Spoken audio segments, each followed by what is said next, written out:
Last 3 starts. He's been fantastic since getting back into the Diamondbacks starting rotation.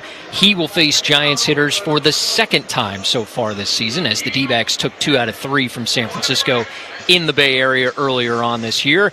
And Logan Webb will take the mound for San Fran. Last season, the Diamondbacks faced him twice, but they went scoreless both times. So part of the key to winning this game here tonight is going to be figuring out how do you crack Logan Webb out there on the mound today.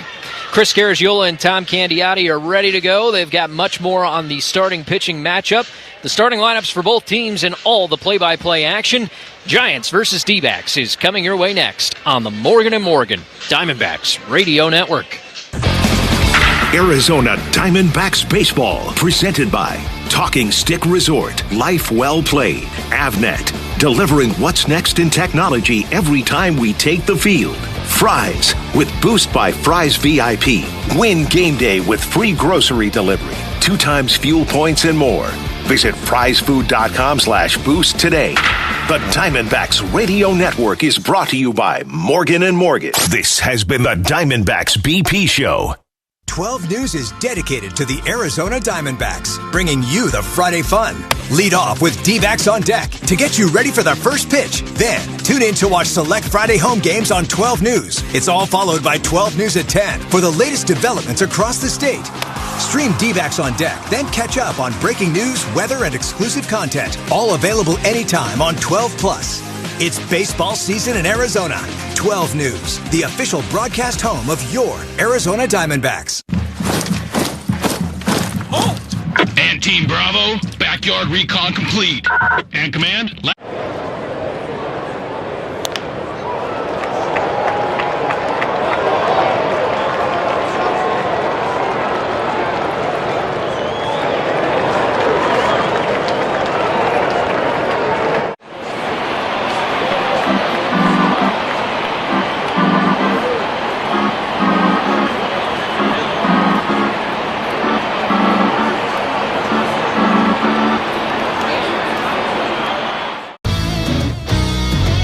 Oppo Taco. I'm going to guess it's an opposite field, upper deck, maybe something like a... Yeah, home run to the opposite field. Yeah. You got it. This is a good one, a hack. I don't know. I mean, is it the same as like the layman's term hack, like a bad chef? You've guessed correctly. Okay. Someone's a hack, someone that's just nailing it in. Yeah. They're not putting their heart into it.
Arizona Diamondbacks Baseball, presented by Talking Stick Resort, Life Well Played, Avnet, your hometown partner of the Arizona Diamondbacks.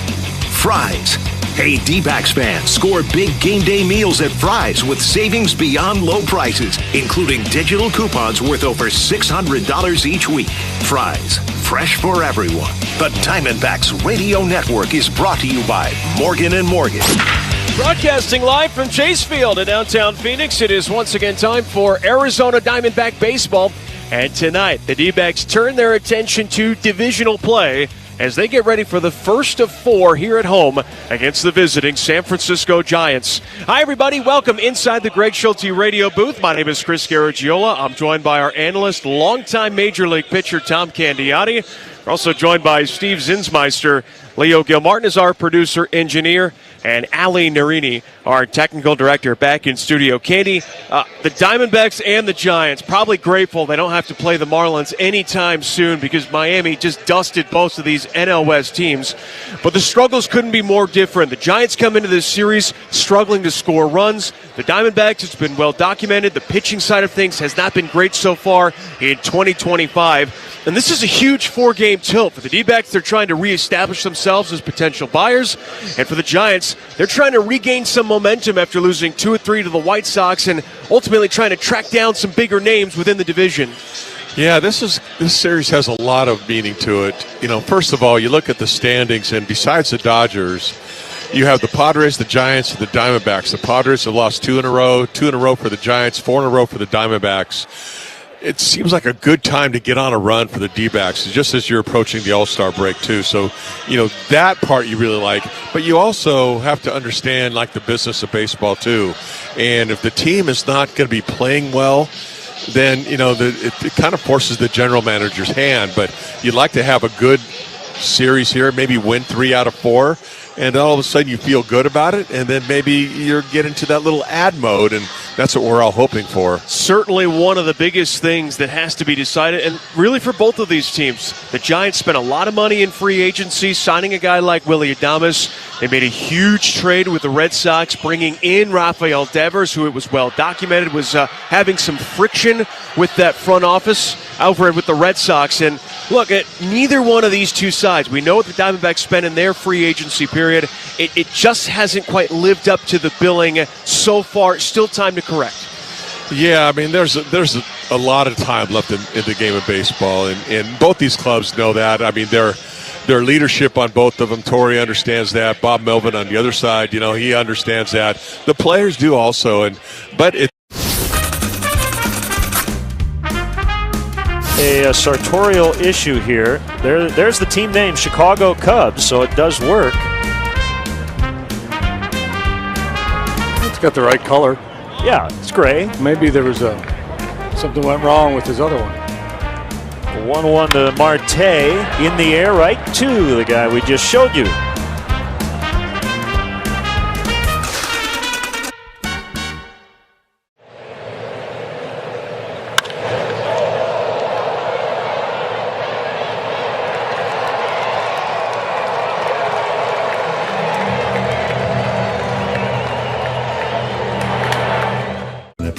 On a Cy Young, 73, 5, and 6, I've got an extra 5. And then it says, has worked as a TV commentator. You know, and I did start back in 1978. I did the Yankees and the Red Sox playing the 1-game playoff.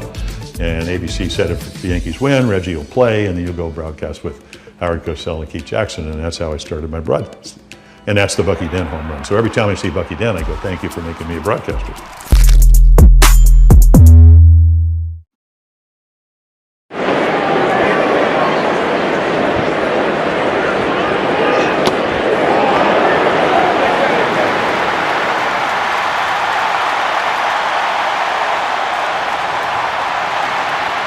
They have struggled to score. For the Diamondbacks, they have struggled to prevent runs. These two teams headed for a collision. Over the next 4 days, we will see who is the last team standing. We're going to take our first break. When we come back, it's time for the series opener. It's the Giants and the Diamondbacks. And the play-by-play action is right after this on the Morgan & Morgan Diamondbacks Radio Network.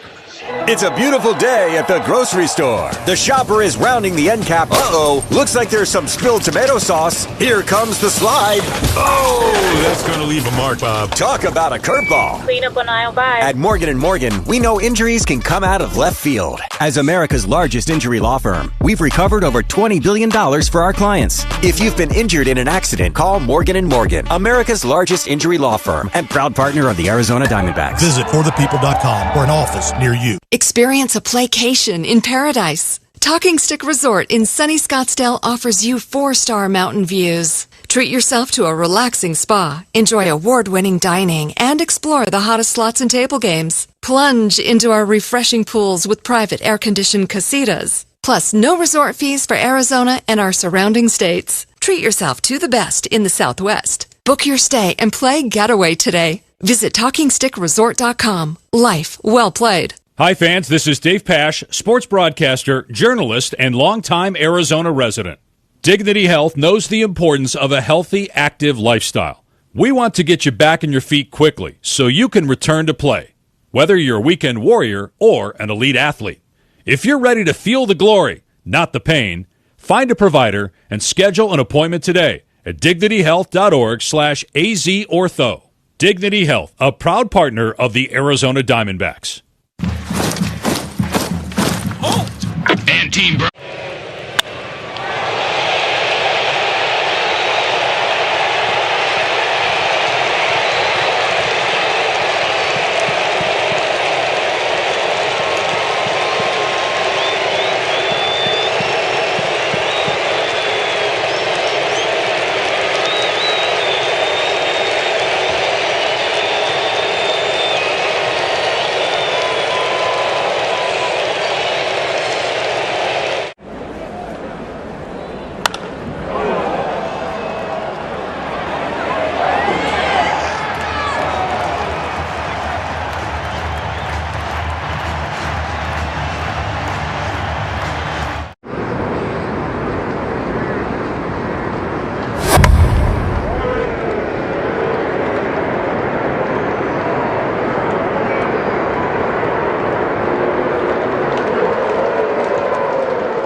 Do you guys make your own brisket here? Yes, we do.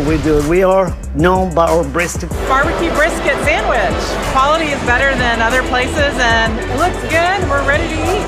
We go to an average 500 briskets per game. We hear a lot from our fans. They want to try something with wrap, easy to eat. So we say, well, let's do it like a brisket, wrap, and an egg roll. That's beautiful. You get the gold medal. Smith, and batting fourth at third base, Eugenio Suarez. Batting fifth in left field, Lourdes Gurriel Jr. Batting sixth in right field, Jake McCarthy. Batting seventh in left field, Tim Tawa. Batting eighth in center, Alec Thomas. And rounding out the starting nine, catcher Jose Herrera. Again for the D-backs, Perdomo, Marte, Smith, Suarez, Gurriel, McCarthy, Tawa, Thomas, and Herrera. And Candy on the mound for the Diamondbacks, right-hander Ryan Nelson. Yeah, Nelly's been outstanding again. As kind of mentioned before, he's made 7 starts. He's 4-2, 3.71 ERA, a whip, just barely over 1 at a 1.05. 60 2/3 innings pitched. He's only given up 43 hits, only 6 home runs. Keeps the ball in the ballpark very well. He doesn't strike a lot of guys out, not a high strikeout guy, but he can when he needs to. And that's what makes him so tough. He handles lefties extremely well. And I think this is going to be a battle that he knows he's got to really limit the other team, the Giants, about getting on the scoreboard with Logan Webb on the mound. A scorcher today here in Phoenix, 110 degrees right now. Much more comfortable inside. Roof is closed. Panels are closed. Quinn Walcott calling balls and strikes. Pointed the finger to Ryan Nelson. We're ready to go. Right-hander winds. And the first pitch to Koss is too high for ball one. So we're going to do this again. Borderline high. And could have been called a strike, but was not given to Ryan. First pitch at 640. Koss, right-handed hitter. And now the pitch to him is outside for ball two. 2 balls, no strikes, the count. On the season, Koss hitting .266, not a huge power threat, just 2 homers, 12 RBIs. And now the 2-0 from Nelson. Swung on, and a little pop-up down the first base line. Pavin giving chase, reaching up, and he makes the catch. right before bracing himself against the netting. Not a lot of room to navigate, but he made the play. It looked like Pavin was playing outfield that time. He went after that ball like no fear at all. Knew exactly where he was at and caught that ball just as he made contact with that net. One down, and now here is the left-handed hitting DH, Rafael Devers. You might have heard that name before. He turns out is really, really good hitter who really did not get along with the good folks in Boston, as the first pitch to him is fastball down the middle for a strike. And count is quickly 0-1. He hasn't really got off to a great start with the Giants, but his overall numbers, 264, 17 home runs. He's a lethal hitter. Here comes the 0-1 pitch. Devers takes upstairs. 1 ball and 1 strike. A 3-time All-Star, twice. He was a Silver Slugger on the World Series with the Red Sox back in 2018. And so far, to your point with the Giants, just 2 homers in 54 plate appearances. Now a swing and miss. Top of the zone that time. Count 1-2. Boy, Nelly, with that explosive 4-seam fastball. I mean, that runs up there about 96 on average, but it seems like he's got 98 in his back pocket if he needs it. Devers, a huge open stance from the left side. As now the 1-2 is upstairs again. His right foot almost starts out of the batter's box. That's how far open he is. I'm sure just from a pitching perspective, almost looks like you're throwing at a guy's chest. Just wide open. Yeah, it's a lot of timing mechanisms for Devers, but he handles them well. 2-2, a swing, and a ball fouled down the left field line. Devers is only 28 years old. He signed a massive extension with the Red Sox. 10 years, $313 million deal. This was a couple of years ago. But this year, after kind of being left out of the loop about potentially acquiring Alex Bregman, moving him from third base to DH, and then asking him to play first base, well, that was just too much, and he wanted out. So out he went over to the other side of the country. 2-2, swing and a miss, and Nelson strikes out the new Giant. Well, what some kind of 4-seamer, too. That has some carry to it. It just exploded as it got up to the hitting area. 2 outs, nobody on. Top of the first inning, here is Elliot Ramos. And Ramos quietly having another great year. All the guys we think about with 13 to 20 homers on the season, Ramos' name hardly gets mentioned as he swings at a top-shelf fastball and comes up empty. The count 0-1. But look, he's got 13 home runs in a very difficult place to hit half the year. Here's the 0-1 pitch. Nelson, he throws. And it's swung on and foul tip. The count 0-2. Nelly's got it going right now with that high heater. He's staying up there on everybody, and nobody can get on top of it right now. 2 outs, Nelson ready. And here comes his 0-2 pitch. Swing and a miss. He struck him out. And a first inning statement made by Nelson. It's a 1-2-3 first. He strikes out 2, and he does it mostly with a 4-seam fastball. As we go to the bottom of the first, Giants. I'm Jonathan Mayo, and for more than 20 years, I've traced the path of baseball's rising stars, navigating the back roads of the national pastime and basking in the glow of small-town America's spirit, where the team is woven into the fabric of everyday life, where it's more than just a game. It's a celebration of the people, the traditions, and the culture that give these places their soul. This is Grassroots.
home run hitters, and more with same-game parlays. Or select from today's pre-built parlays with quick picks. Plus, bet every inning live in the app. Must be 21. Gambling problem? Call 1-800-NEXT-STEP. Caesars Sportsbook, an official sports betting partner of the Arizona Diamondbacks. D-Backs Front Office Focus. Wednesday mornings at 11:45 on Arizona Sports 98.7 and the Arizona Sports app. Bottom of the first inning, Geraldo Perdomo leads off against Giant right-hander Logan Webb. Webb's first pitch outside, now the 1-0.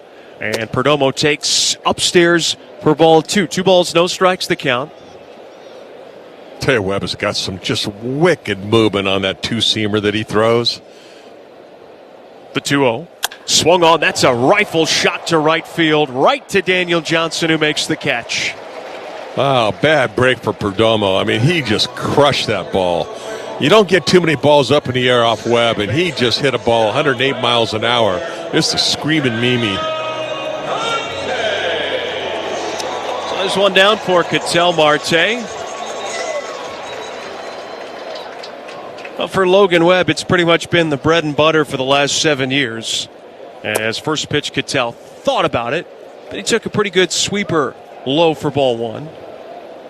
It's kind of up to sweeper percentage this year and kind of flip-flop that and his changeup. So he doesn't throw his changeup quite as much, but it's still super effective. Swing and a lazy fly to right. Johnson, a late break, but now comes in. And just like that, there are 2 men down for Pavin Smith. Another thing with Webb is that he can come at you and have quick innings. Even though he strikes out 10 guys per 9, he can go out there and get quick outs, and he's doing it this inning right now. Third consecutive game, actually fourth consecutive game, the D-backs find themselves without Josh Naylor. Here's the pitch. Pavin takes a strike call. The count is 0-1. And for the Diamondbacks, they continue a run. No Naylor, no Carroll, no Moreno. Obviously, the latter 2 not going to be back for at least a week and a half, maybe longer than that, as the 0-1 is high. 1 ball and 1 strike, the count. This offense was still able to put up some runs against the Marlins, unfortunately unable to put up any wins. As the 1-1 on the ground at first, it is gloved by Smith, and he steps on the bag. And it is Logan Webb who counters Ryan Nelson with a 1-2-3 inning of his own. And we go to the second, scoreless. Giants and Diamondbacks on the.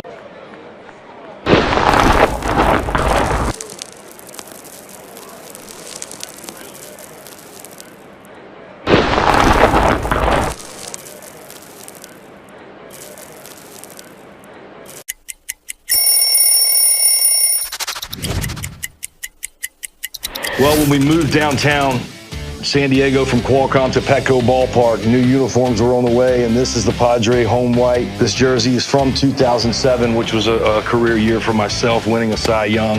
There's some different memories that stand out. One in this uniform against the Braves, where I struck out a Padre record 16, wearing this jersey, trying to make the Padre and the Friar faithful proud.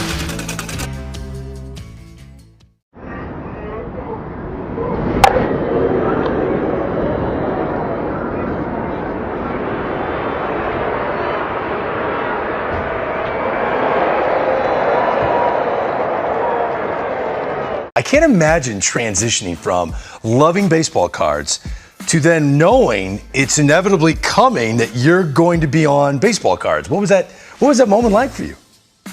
Yeah, I think the first card I saw was when they did something for USA Baseball, and then now seeing my face, seeing me playing baseball on a card, it was surreal. It wasn't that it was that moment where like, wow, this is really something.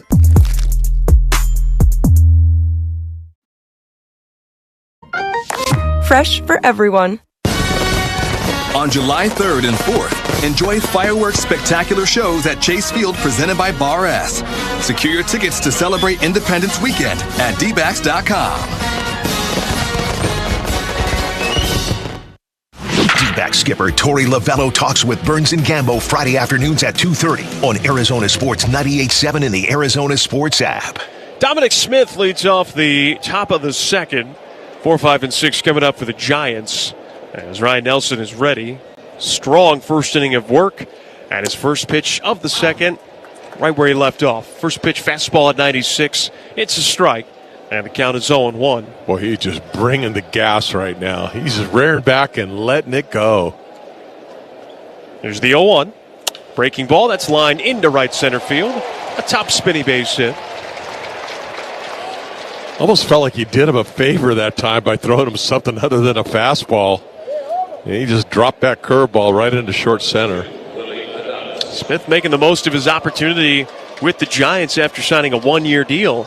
After they DFA'd Lamont Wade Jr. Gets the first hit of the game. And now that brings up Willy Adames.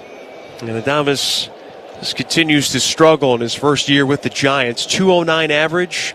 Does have 9 homers. And the pitch to him is a strike called right on the corner. You're looking for your superstar players to have an OPS ideally above 850. Over 800, and that's okay. Adames, his OPS is at 630. There's a swing and miss. On the count now 0-2. And there, Candy, has been a lot of that in his game. A ton of swing and miss. And he's going to continue if he keeps trying to chase that high four-seamer against Ryan Nelson. Adames has always, even when he was with the Brewers, just a streaky hitter. Never really hit high for average, it seemed, but he has some thunder in his bat, but he's not really even delivering that. Oh, look out. That fastball up and in. And it moves Adames off the plate. 1 ball and 2 strikes the count.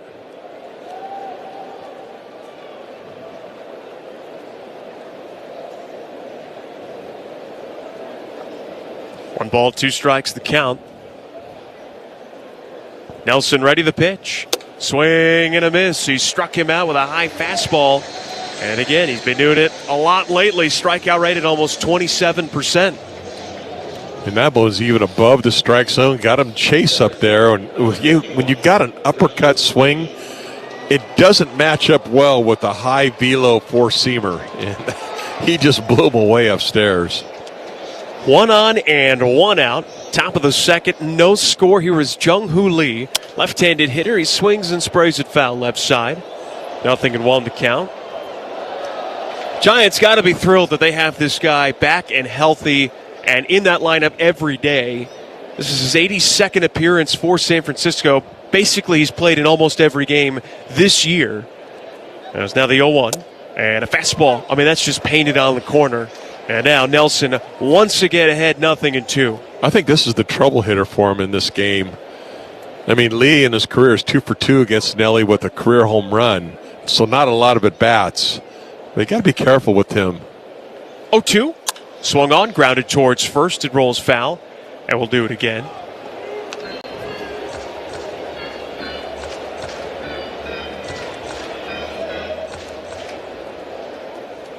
Well, there's one thing Nelly has done so far, and that is establish his fastball. But he is letting everybody know he's coming at you. Another 0-2. Breaking ball, grounded to first. Pavin steps on the bag, throws to second. They will tag out Smith. And that's a perfectly turned 3-6 inning-ending double play. It sends us to the bottom of the second. It is the Giants 0 and the Diamondbacks 0 on the Morgan.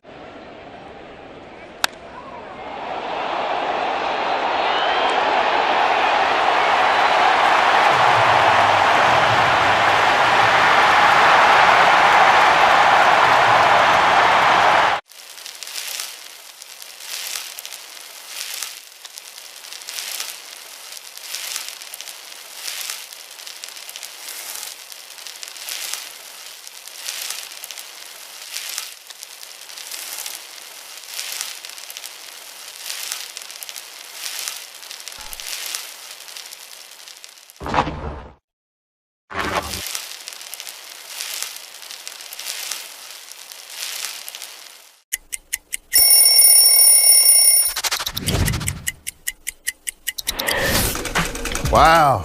Old school D-backs jersey. This was our alternate jersey that we wore on Saturdays. I was the first team to wear the new colors. They called it Sedona Red. Don't mess up that color. Every time I wore this jersey, I would wear the high socks, black jersey, black hat. I just thought it was a really smooth look, and this is one that I'll never forget.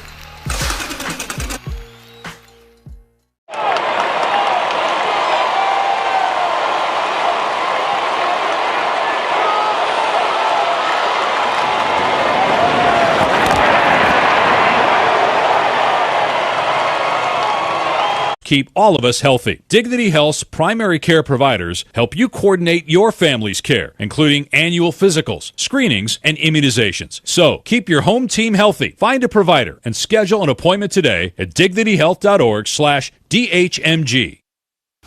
The Arizona Diamondbacks play here. Arizona Sports 98.7 and the Arizona Sports app. We make our way into the bottom of the second inning, and it is right now scoreless. Giants and D-backs as Eugenio Suarez will lead off. First pitch from Logan Webb, and Suarez a swing and miss. There's the sweeper. You mentioned Webb has increased the usage on that pitch. When you have such a good reputation as a sinker baller, you got to find ways to get guys off the sinker. As the 0-1 is just a tad outside. Because when you look at Webb's stuff, he really is an east-west pitcher because of the movement that he has, a lot of lateral movement.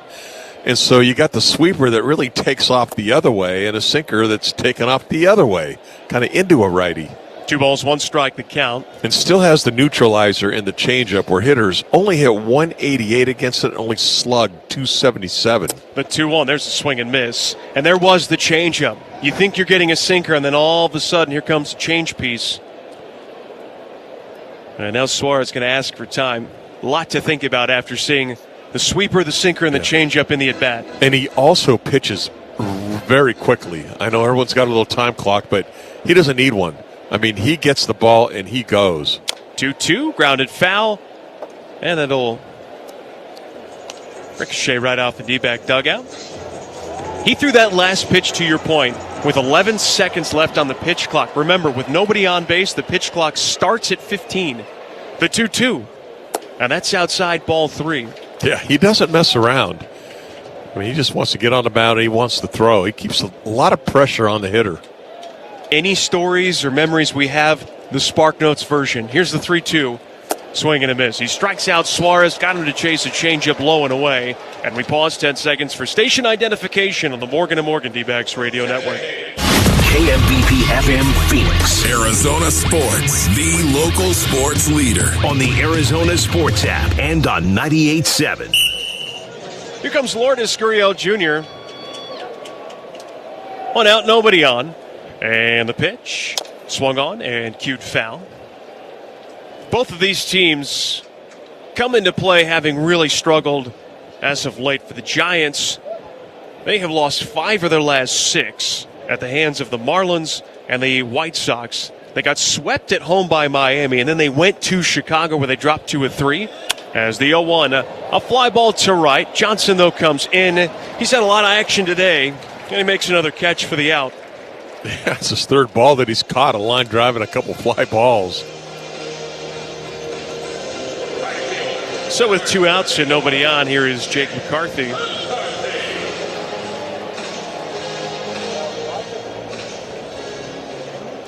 McCarthy's had a nice resurgence since coming back with the Diamondbacks, as the first one to him is off the plate away. Jake McCarthy right now looks like the player that the Diamondbacks are hoping he would be, the way he's swinging the bat right now. 1-0 from Webb, tried the backdoor sweeper, but he missed off the plate. 2 balls, no strikes to count.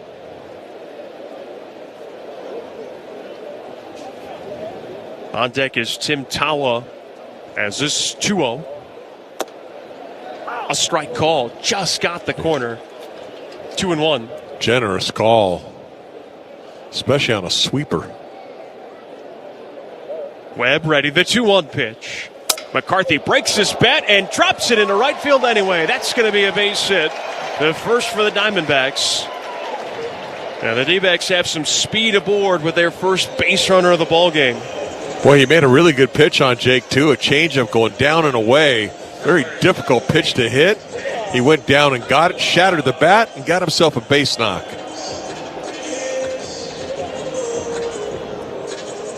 I mean, it's really good analysis on that pitch as well. The only reason why I knew it was a good pitch is because his bat exploded into about 3 pieces. Figured it had to be somewhat decent. Here is Tawa, and the pitch to him is off the plate away for ball 1. First time Tawa is ever facing Logan Webb, and he is going to see a masterclass of what you hinted at earlier, the east to west movement and manipulation of the strike zone.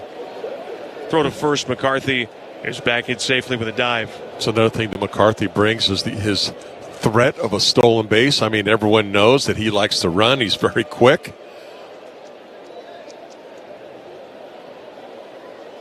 One on and 2 outs. 1-0 pitch. Tawa swings and fouls it. Sinker that ran in on his hands. And the count is even at 1 ball and 1 strike. Yeah, that ball ended up off the plate inside, probably by about a good 3 balls. But by the time Tawa was swinging at it, it looked like it was in the strike zone. 1 ball, 1 strike. Here it is. And another swing and a foul. The count at 1-2.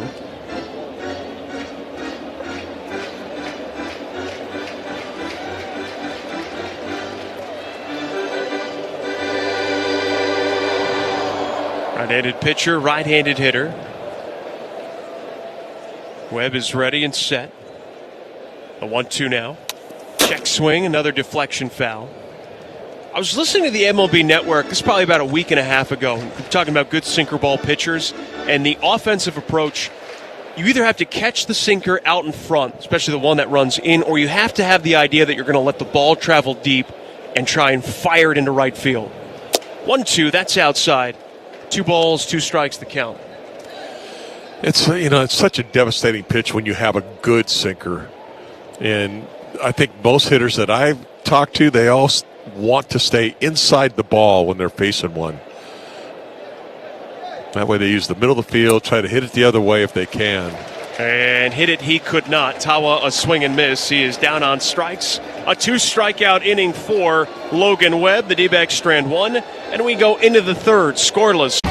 I'm Jonathan Mayo, and for more than 20 years, I've traced the path of baseball's rising stars, navigating the back roads of the national pastime and basking in the glow of small-town America's spirit, where the team is woven into the fabric of everyday life, where it's more than just a game. It's a celebration of the people, the traditions, and the culture that give these places their soul. This is Grassroots. That's my security right there. That's the bad one, Roscoe Pico train.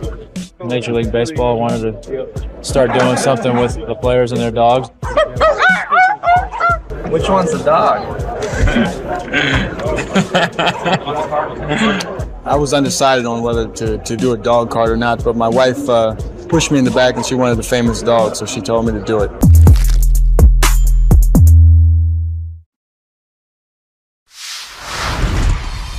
I was so inspired by what you were making that I want to do my own all-star ballpark bite, but I'm thinking we take some of that brisket that you make, and I'm going to do like a little slider. Got the pepper jack cheese, some American, get it going with some of the barbecue sauce that you have, that spicy, delicious one, and then caramelized onions. Make like a little sandwich. We cool? Sound like a plan. I think we did good. Oh, thank you. Thank Great. you. Thanks, Chef. Sons, we're not your average Joe. ROC 152656. Bear down for U of A night at Chase Field on July 22nd. This special event ticket pack includes a lower level ticket and a co-branded U of A cap. Visit dbacks.com/U of A. D-backs Front Office Focus. Wednesday mornings at 11:45 on Arizona Sports 98.7 and the Arizona Sports app. Tyler Fitzgerald leads off the top of the third inning. We are scoreless in this first of 4. And first pitch, Fitzgerald, he fouls it right off the mitt of Jose Herrera. The count, no balls and a strike. Just love the way Nelly's throwing. He just really seems fired up in this game. He is just letting it rip. Here's the 0-1. There's a swing and a ball fouled away. And the count 0-2. Nelson now has had a pretty sustained run, if you look back towards the middle of last year, of excellence as a starting pitcher for the Diamondbacks. Here's a 0-2 pitch to Fitzgerald. And the right-hander missed upstairs. 1 ball, 2 strikes, the count. And it's not often that you see an ace where his best pitch is his fastball. Now, I'm not saying Nelson is a number one quite yet.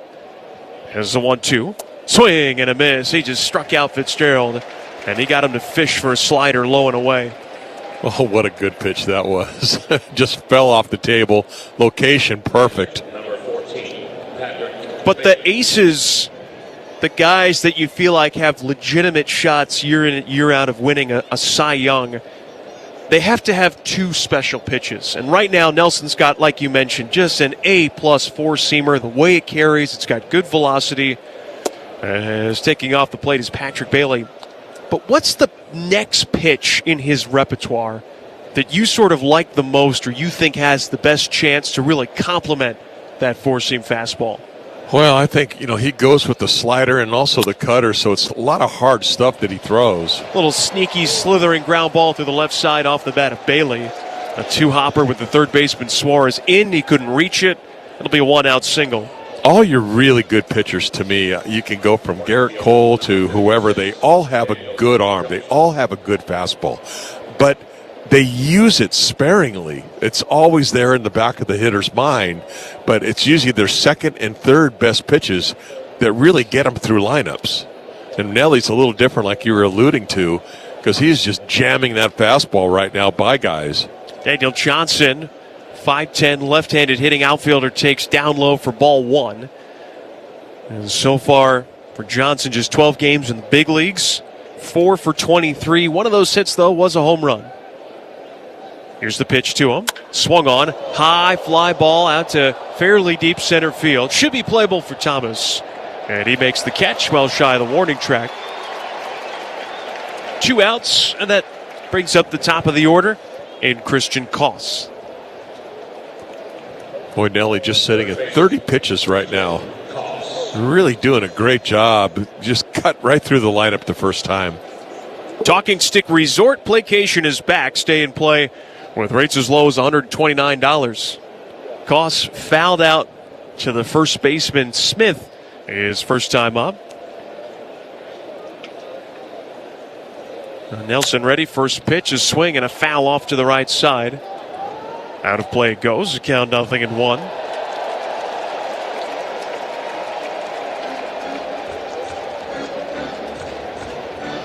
Koss getting the run over at third base. As Matt Chapman is still out of the lineup with a sprained right hand. Here comes the 0-1. Swung on, weakly grounded to short, and a quick little flip to second by Perdomo.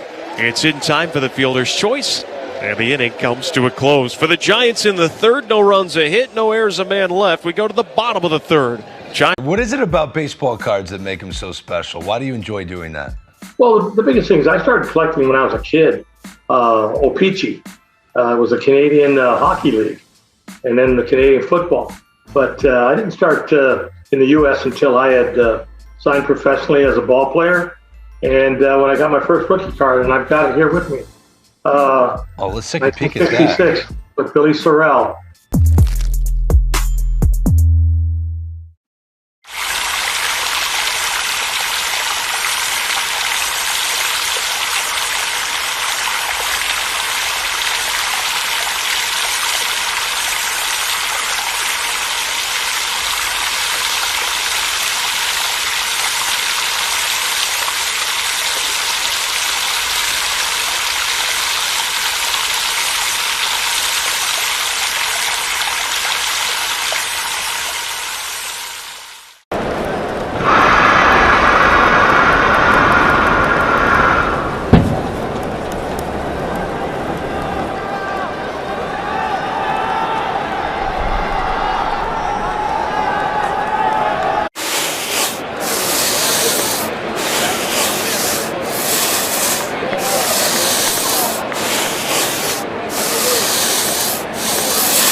Technology distribution. Visit avnet.com to learn more. At City of Hope, we're pushing the boundaries of science, targeting cancer at the molecular level, making every second count, with appointments in as little as 24 hours. City of Hope, advancing cancer care at life-saving speed. Learn more at cityofhope.org.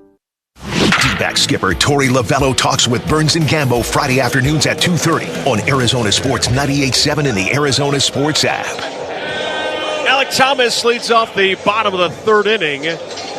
Who would have thought that Ryan Nelson and Logan Webb, the way that they've been pitching this year, would not be giving up too many base runners? Giants with 2 hits, the D-backs with 1, and Thomas goes after the first pitch.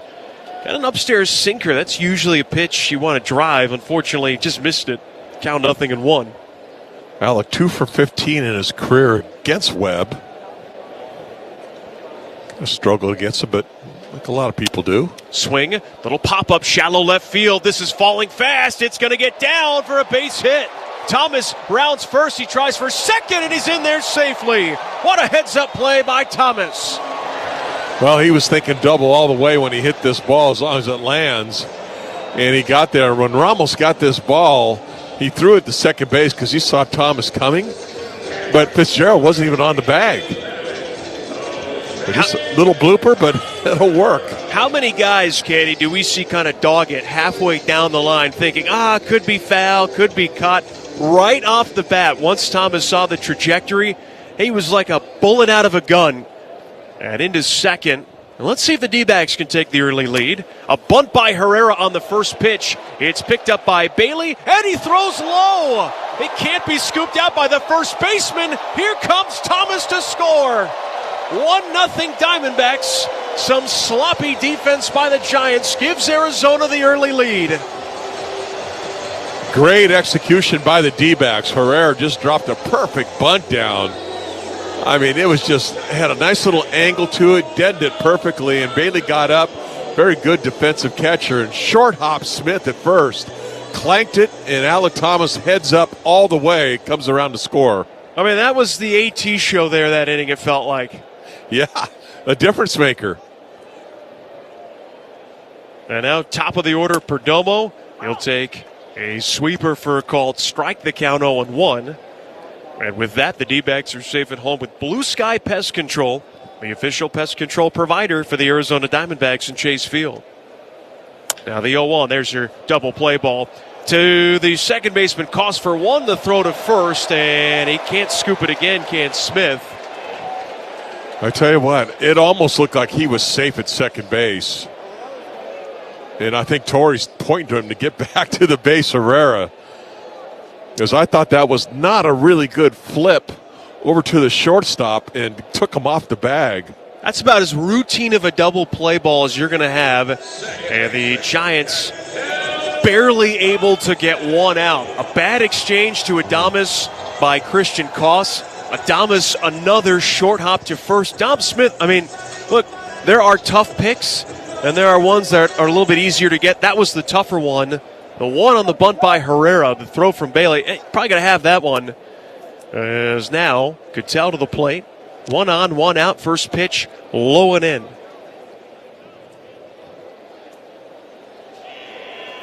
Sometimes when you catch a team that's really struggling, the number one thing you look at is their defense. And right now, the Giants have not played good defensive ball in this inning. 1 ball, 1 strike the count. Webb ready the pitch. And Cattell takes a second strike. Bottom of the zone sweeper. And now the count at 1-2. By the way, that throwing error by Bailey on the bunt by Herrera, his 5th error of the season. It's a lot of errors for him. He's noted as a pretty good defender. 1-2, and that one missing just low. 2 balls, 2 strikes. A former Gold Glove winner, one of the best pop tines, if not the best pop tine in the majors. I think it's like a 1.83. I mean, it's really way down there. The 2-2. And probably should have been strike 3. Then again, some say the strike zone is more of an interpretation, really. It's a good analogy. 3-2. And reached for and fouled. Count remains a 3-2 count. 1-0 Diamondbacks, 1 on, 1 out. And here is Cattell. A lot of the Diamondbacks were out at the North Phoenix Chick-fil-A trying to encourage fans to vote Marte to the All-Star game. And it's the 3-2. That's outside, ball 4. A rare walk issued by Webb, and the D-backs have 2 on and only 1 out for Pavin Smith. You don't see Logan Webb really pitching around guys, but it almost looked like he was doing that with Cattell. Did not want to give him anything good to hit. And now the Diamondbacks have a big-time opportunity here. Phase 2 of National League voting is going on right now. Cattell has to outperform Tommy Edman in the voting. As the first pitch to Pavin Smith, that's a breaking ball for a strike. Cattell coming into play today, .305 average with 17 homers, 37 driven in. Mind you, those 17 homers coming when he missed already a month with a hamstring issue. There's now the 0-1. Pavin takes a second strike. Edman, don't get me wrong, having a fine season, but hitting .245 with 10 homers and 38 driven in. Who do you think is more deserving? The 0-2. In the dirt. Lovely backhand pick by Bailey. You don't normally encourage that from catchers, but with him, those hands are so smooth, he can get away with it. You're just watching this pitch, that side spin, and just backhands it, follows it in like it's just ho-hum. Pavin grounded out his first time up. Here's the 1-2. Swung on, he grounds again to first. Smith has it, goes to second for 1, and the return not going to be in time. Kind of a risky throw there from Smith. He pulled it off. And the D-backs will have runners on the corners with 2 down, and Suarez coming up. That little hesitation cost Smith. He caught that ball and then took a step and then threw it instead of immediately throwing the ball to second base. I'm with you.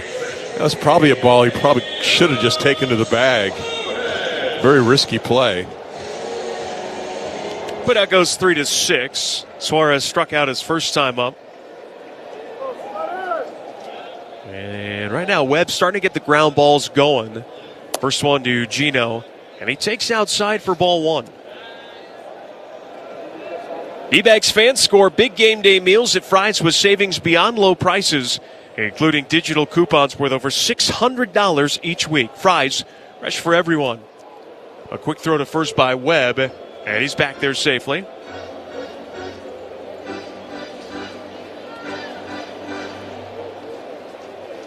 Hitters come into the game against Webb, .245 batting average against, but with runners that score in position, that shoots up about 40 points. Ground ball foul left side, 1-1 the count. So for him, he kind of struggles in situations like this.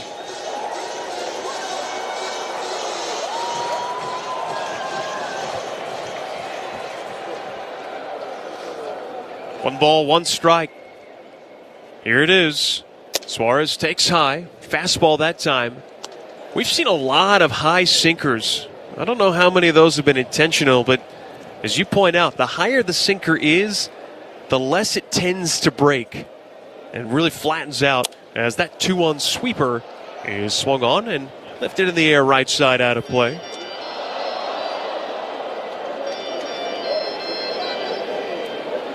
I think a lot of times when he wants to get his strikeout, he comes to that changeup.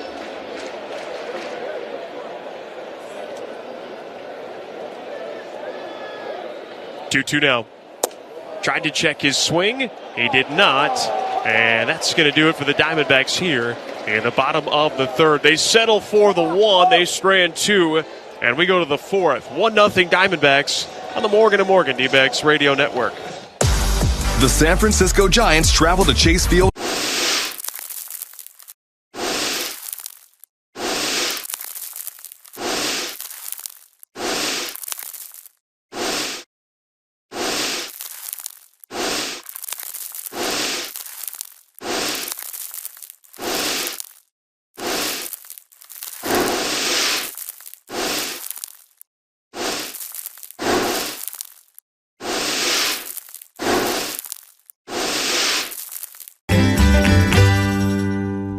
Never miss another D-backs conversation when you subscribe to the Arizona Sports YouTube channel, Arizona Sports 98.7, and the Arizona Sports app, the home of Arizona Diamondbacks baseball. The Arizona Diamondbacks play here. Arizona Sports 98.7 and the Arizona Sports app. Diamondbacks have a 1-0 lead as we open up the top of the 4th inning. Rafi Devers leads off for the Giants. And he shows bunt a bit disingenuously, although he does take a pitch in off the plate for ball one.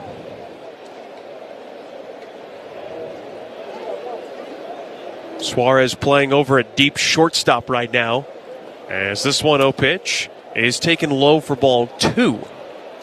Well, after he showed the bunt, Suarez just kind of stayed right where he was at. Go ahead and bunt if you want. Hey, listen, if you promise to bunt, they might even underhand it to you. Here comes the 2-0 pitch. Devers instead swings and grounded it foul, first base side. 2-1 the count. Obviously, the Giants haven't had a ton of time to sort of run their lineup together of Devers, Chapman, and Adames. And we already talked about the struggles of Adames. There's a 2-1. He's swung on and fouled away. But who knows? Maybe when everyone is back and healthy, the way you position those guys, you might be able to get Adames more pitches to hit, as teams will likely try and challenge him more than Chapman and Devers. Here comes the 2-2. Swing and a miss. A high fastball. Devers loves those, but he couldn't catch up to Nelson's. And that's going to be Nelly's 5th strikeout already. Nelly just dominating this lineup right now. 96, just high cheese. Can't catch up with it. That brings up Elliot Ramos. He struck out his first time up. And now Nelson ready. First pitch. Taken high. Threw a lot of high fastballs to Ramos. And Ramos could not help but indulge.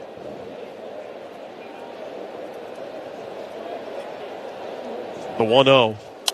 That one in on his hands. He fouled it straight back. And it's 1-1.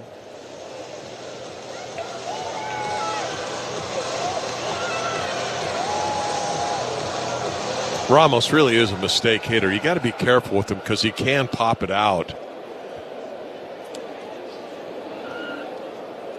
The wind and the 1-1. Breaking ball lifted high in the air. First base side, foul territory. And Pavin not going to have a play. It's 1-2.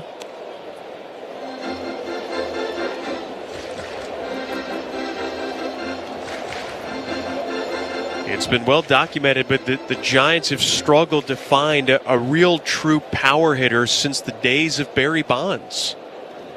Haven't had a 30 home run season by a Giant since Bonds. As the 1-2 swing and a miss. Thanks for playing. Just like he did the first time that Devers and Ramos came up. Did the same thing to him again. Another high fastball right by him. The top three in this Giant lineup so far 0 for 6 with 4 swinging strikeouts. And now here is Dominic Smith. He used a pitching wedge and dropped one into right field his first time up. And now he swings, hits a higher, deeper drive to right, but it's going to be tracked down by McCarthy. And that's a 1-2-3 inning here for Ryan Nelson. He's pitching to beauty right now. You don't want to go anywhere as we go to the bottom of the 4th. Diamondbacks lead the Giants 1-0 on the Morgan & Morgan D-Backs Radio Network.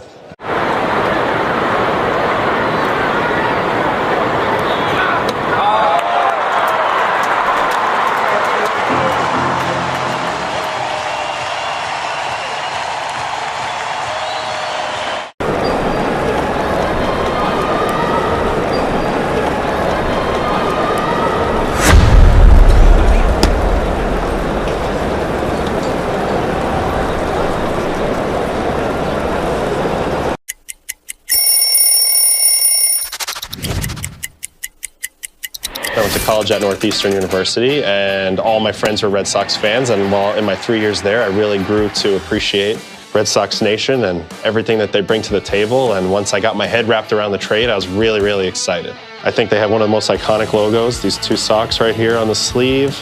I love keeping it simple, really fond of the font, and I think it's a really cool look.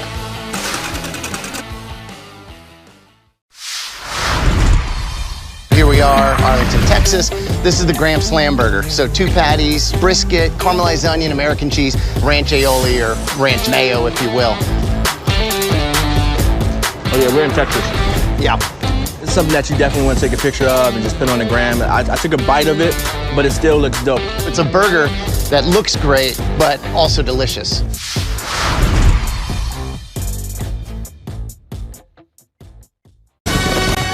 On July 3rd and 4th, enjoy fireworks spectacular shows at Chase Field presented by Bar S.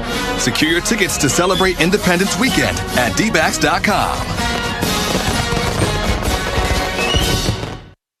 D-backs Front Office Focus, Wednesday mornings at 11:45 on Arizona Sports 98.7 and the Arizona Sports app. Lourdes Gurriel Jr. leads off the bottom of the fourth, and Logan Webb drops a changeup on him, a first pitch strike. Count is 0-1. Chris Garagiola alongside Tom Candiotti. Great to be with you here tonight as the 0-1 is up and away.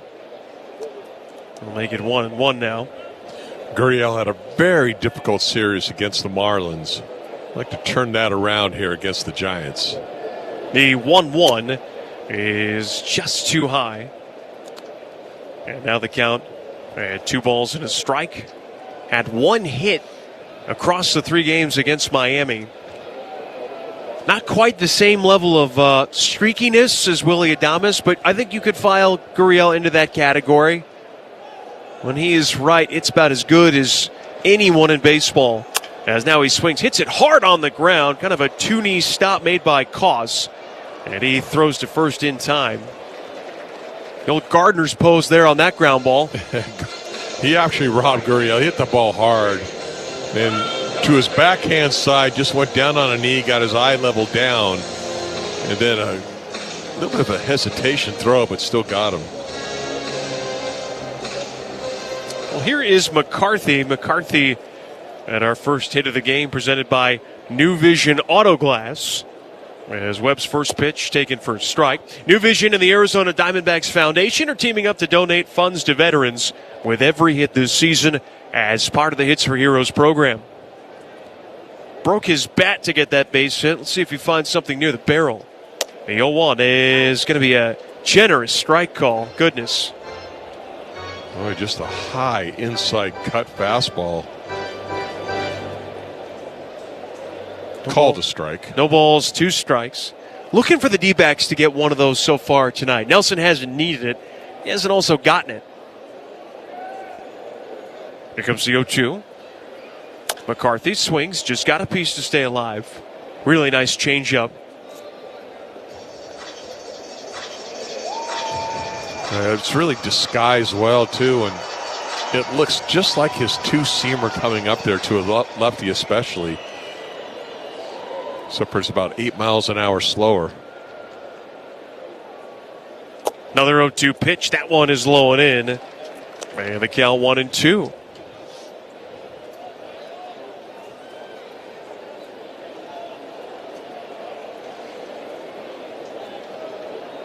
One, two now.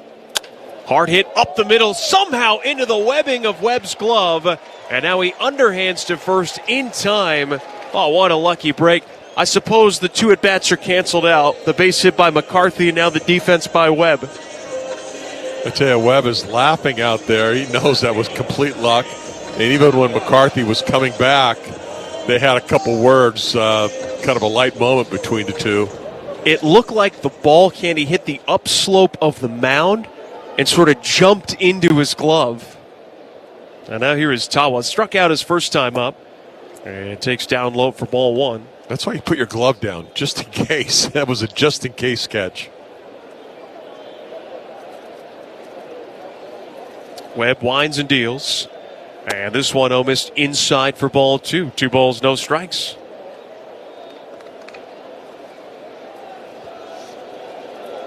Again, the D-backs lead at 1-0. Both teams with just 2 hits tonight.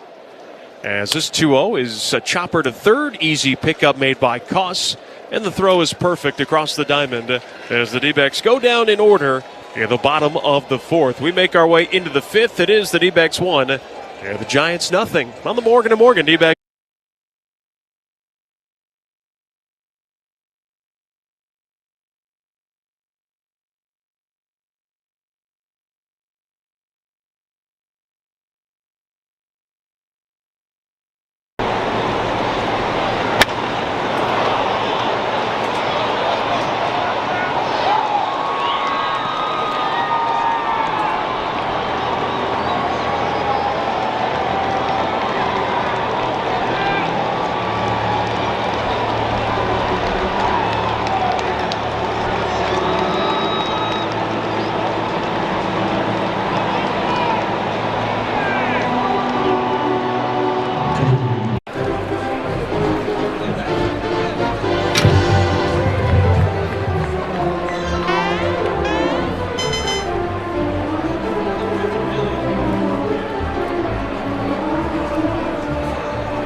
DBACKS.com.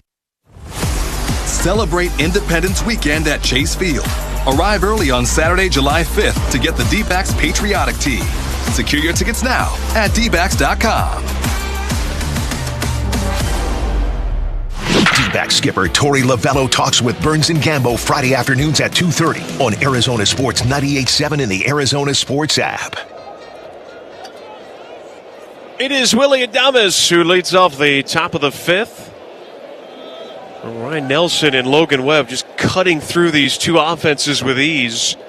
As the first one to Adames, swing and a miss. The Giants today, they are in their road uniforms, gray jerseys and pants, the word San Francisco across the chest. However, it appears that in his trip to the desert, Adames is sporting a pair of purple Nike Book Ones, the signature shoes of Suns guard Devin Booker. As the 0-1 is high, 1 ball and 1 strike to count. He's all Halloween. Black, orange, purple. I like it. Nelson's 1-1. And Adames takes in the dirt. 2 balls, 1 strike to count. So far, you're seeing in this game right now, I mean, Nelly and Logan Webb are just both dealing out there. They're throwing great. They're really imposing their will. Nelly with his 4-seam fastball, he just letting it go. The Giants, it's no secret. They know what's coming for the most part. They're still having trouble connecting. 2-1, that is hit with some authority to right. But there's McCarthy moving to his right to make the catch. Candy, that ball had some steam on it. And the defense there to make the play. One of the few low fastballs that he's thrown in this game. And Adames got to that one and hit it really well towards right center field, 110 miles an hour worth. But McCarthy was right there. It's going to bring up Jung-Hoo Lee. Hit into an inning-ending double play back in the second. And pitch number 1 is swung on and fouled away. And now that we see Lee and Devers in the same lineup, the batting stances are eerily similar. Very open stance for Lee from the left side, holds his hands up high. Goes now the 0-1. Is a little bit upstairs, 1 ball and 1 strike, but his leg kick is much more subtle than Devers, who's got a lot of herky-jerky in his pre-swing routine. It's all such a timing mechanism for hitters. That one hit well out towards left field. Gurriel, that's Tawa moving back. And now he stops in front of the track, makes the catch. And now 2 down for the second baseman, Fitzgerald.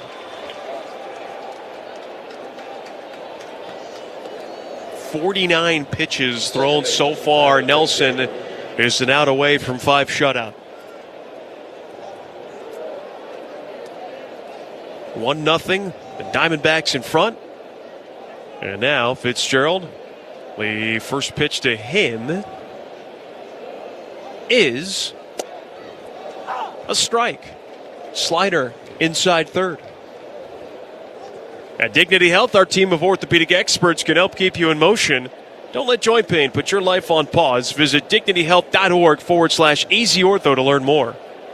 Now the 0-1, breaking ball grounded foul. And Nelson in the driver's seat here ahead 0-2. I mean, 51 pitches he's thrown right now, and he's only thrown 14 that weren't strikes. I mean, he has been on go. And what a great feeling it must be if you're one of his fielders behind him right now. The energy and just the fluidity with which he's throwing the baseball. Here's the 0-2. Just outside, 1 ball, 2 strikes the count.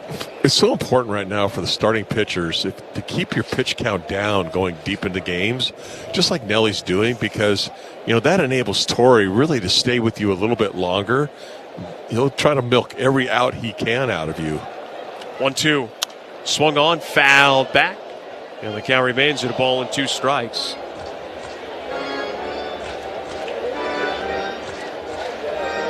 Again, the D-backs lead the Giants 1-0 in the first of 4. The 1-2. And that one ripped towards the right field corner. That is a foul ball. Fastball beat him, but he almost got enough of it to keep it fair down the right field line. And just kind of sliced a little bit foul. The Diamondbacks took 2 of 3 from the Giants when these two teams first hooked up at Oracle Park in the middle of May. After that, the Giants went on a nice little run that took them all the way into the first week of June, probably highlighted by their 7-game winning streak. But since then, it's been rough. A 1-2, another swing and a foul. And the count's still at a ball and 2 strikes.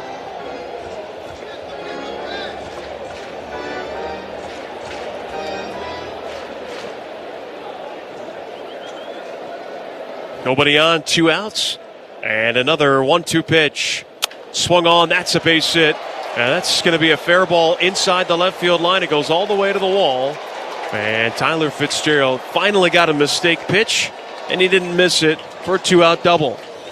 One of the few mistakes that Ryan has made. He just kind of hung the slider inside. Herrera was sitting up away, gave him an outside target, and this ball was inside, and he just nailed it right into that left field corner.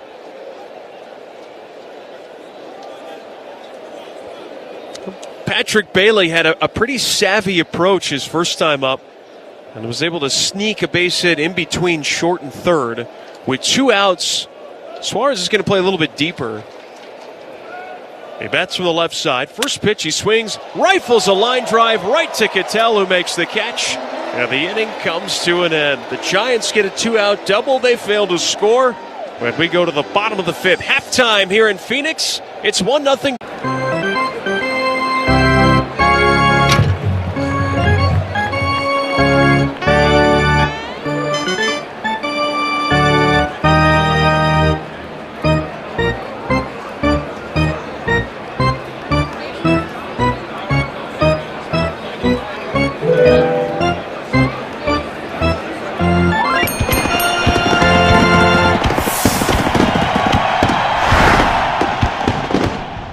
Boomer is the dog. Then he looked good. I just followed his picture all the way. And there he is.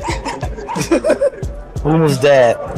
That was kind of a change from the everyday thing that we normally do as far as baseball cards are concerned. Hey, I have a Labrador. Where's my card? You know, a little bit different, and it turned out to be a fun experience. It was just when the camera crew tried to leave that there was a problem. You can't leave.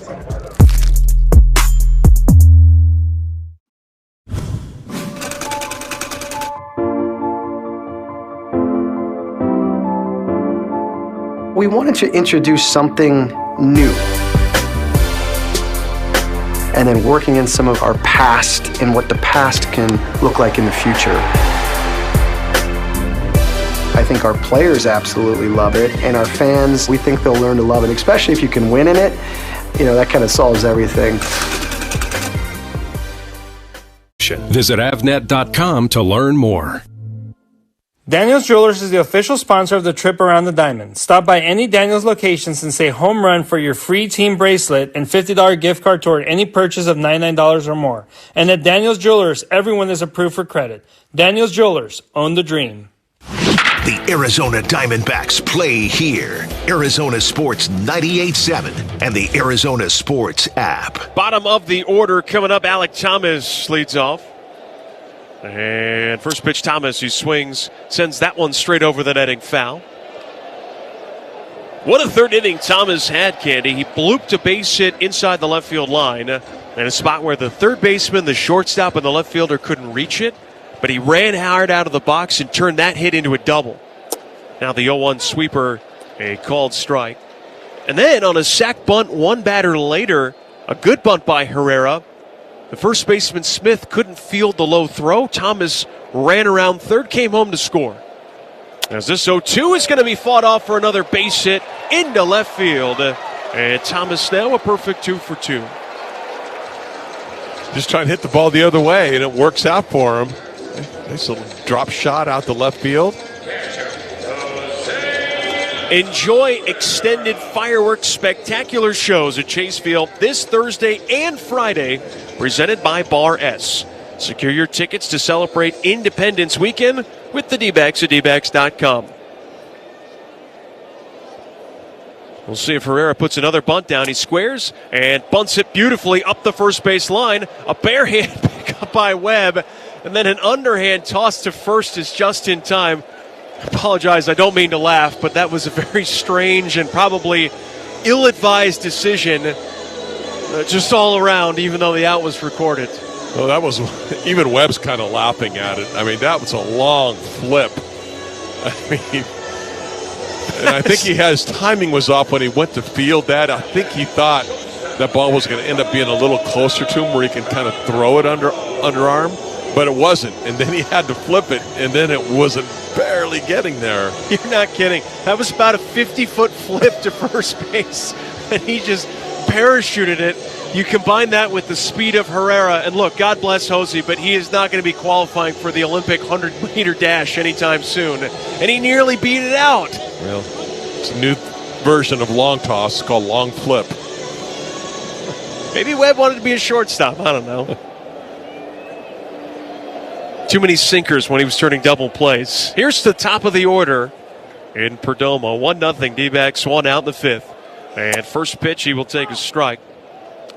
Webb has, the last couple of innings, landed that first pitch sweeper to lefties with a lot of success.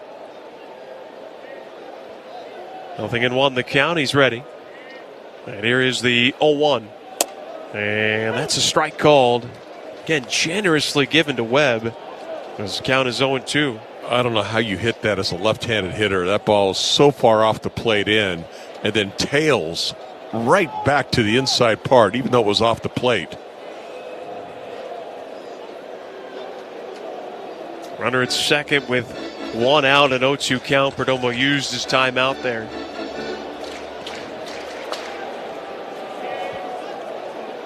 Second sacrifice for Herrera, by the way, as this pitch is low. Good take.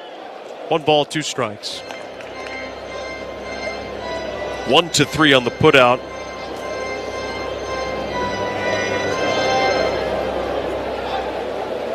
Webb ready again. The 1-2. Just got a piece to stay alive. Change up that time. And we've seen Webb. He'll throw that change up late in the count. You'll see the sweeper against lefties much earlier in the count. And then flip it with right-handers. Yeah, that changeup's a big strikeout pitch. It is. Here's the 1-2. Swung on, fouled away. Pretty much a middle four-seam fastball.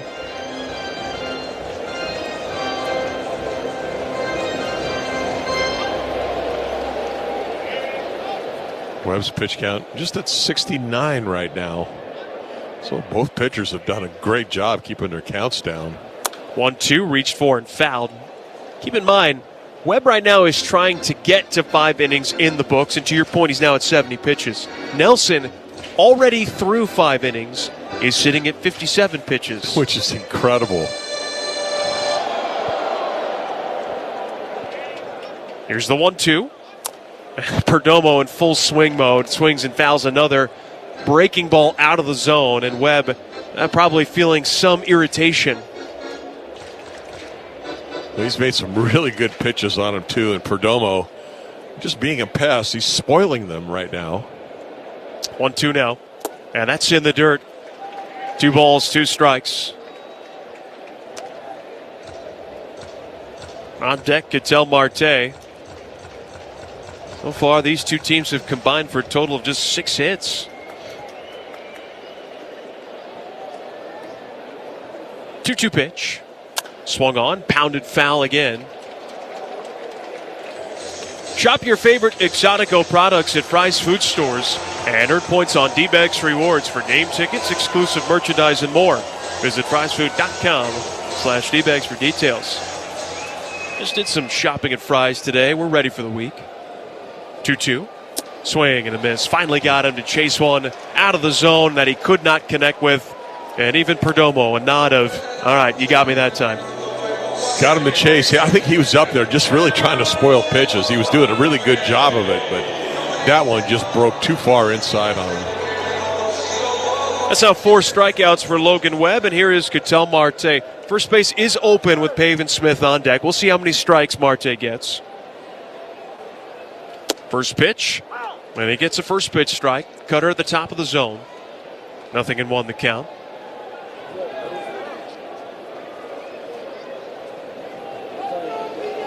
Shortstop Adames playing up the middle, almost right behind second base.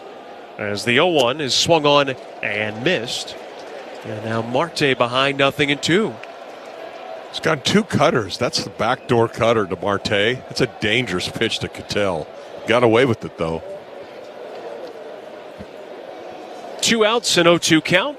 And Cattell takes low. 1 ball and 2 strikes.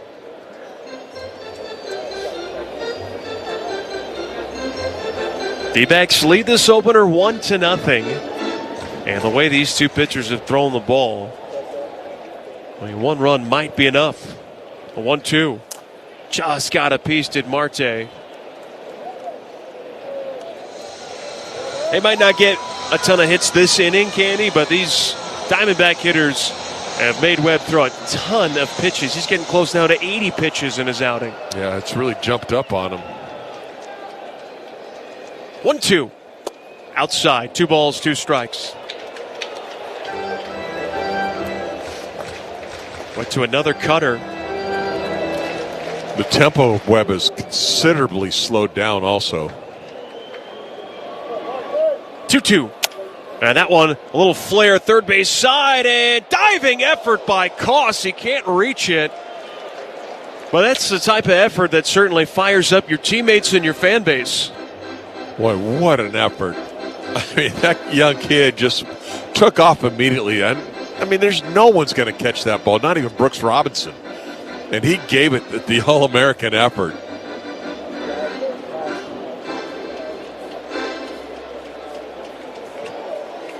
Two again. Strike 3 called. Locked him up with an inside sinker. And that's going to be back-to-back strikeouts to put an end to a scoreless 5th inning. The D-backs get a hit in strand 1, and we make our way to the back half of this game. I believe this one's it's a rookie card, I know, but I feel like it's the first card that I ever, big league card. Obviously, as a kid, trying to get to the big leagues, the dream of making it. But as a kid that had cards, right, as a kid, this is like seeing your card the first time is pretty cool. So that's pretty powerful when you see that card.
Of 4 Diamondback tickets, it's time to swing for the fences and become an MVP.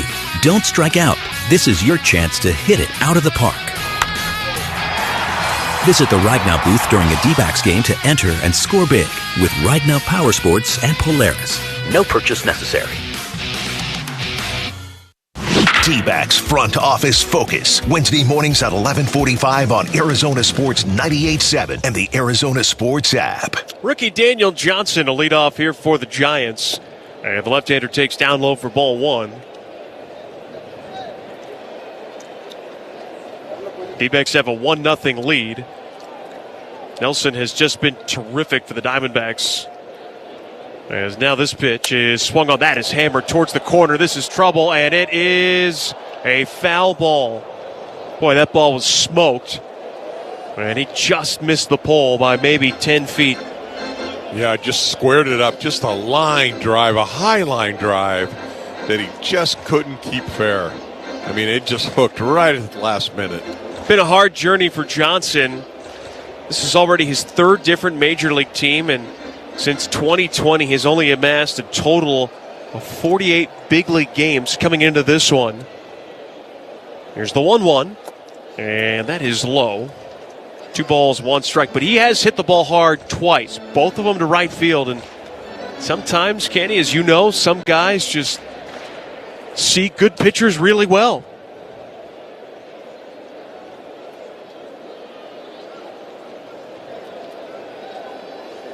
Here's the 2-1.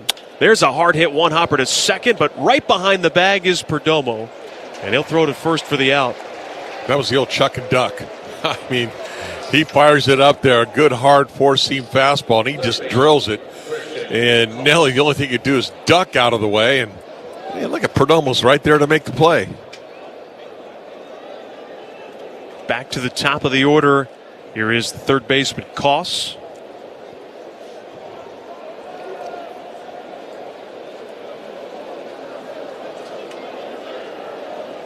First one, grounded left side, tough play. Perdomo, backhand, has it, throws on the run, one hop, hit by Pavin. Oh, what a play!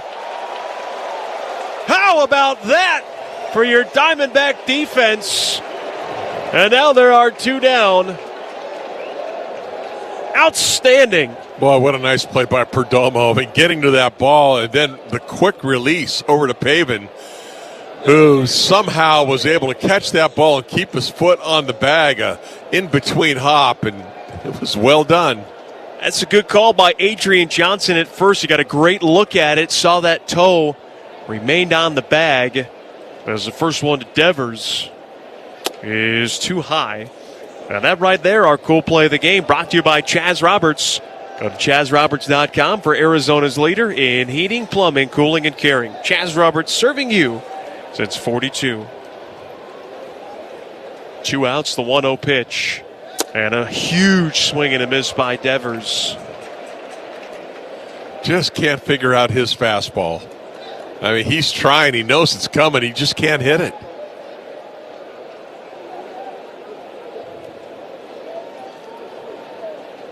The 1-1 from Nelly. And he missed inside.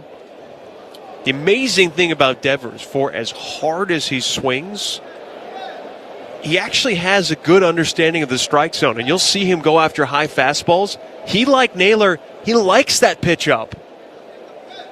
Here's a 2-1. Swing and a miss. And it's now 2-2. I mean, overall, he does. You made a good point before. It all depends on that hitter's eyes compared to that particular pitcher. And he just doesn't seem to be picking up Nelly's fastball upstairs very well. 2-2. He got jammed with 96 and somehow got a piece to stay alive here. Diamondbacks 1, the Giants nothing. And we're in the top of the 6th. 2 outs, nobody aboard. Nelson's already struck out 6. Hasn't had a strikeout, though, since the 4th inning. He tries to punch out Devers. His 2-2 pitch is way up and away. Full count.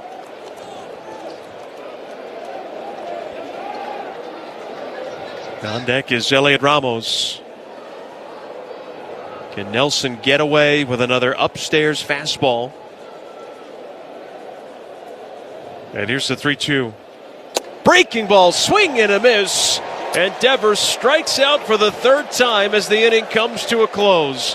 A 1-2-3 frame turned in by Nelson. He's thrown an absolute beauty. And we go to the bottom of the 6th. 1-0 D-backs on the Morgan & Morgan D-backs radio network.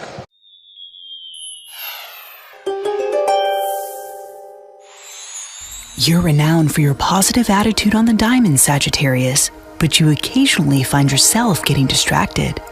Implementing a mindfulness practice might not look like your normal warm-up activities, but it could make a world of difference to your game. You'll find yourself able to stay laser-focused on the movements of your opponents.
City of Hope, we're pushing the boundaries of science, targeting cancer at the molecular level, making every second count with appointments in as little as 24 hours. City of Hope, advancing cancer care at life-saving speed. Learn more at cityofhope.org. D-backs skipper Torey Lovello talks with Burns and Gambo Friday afternoons at 2:30 on Arizona Sports 98.7 and the Arizona Sports app.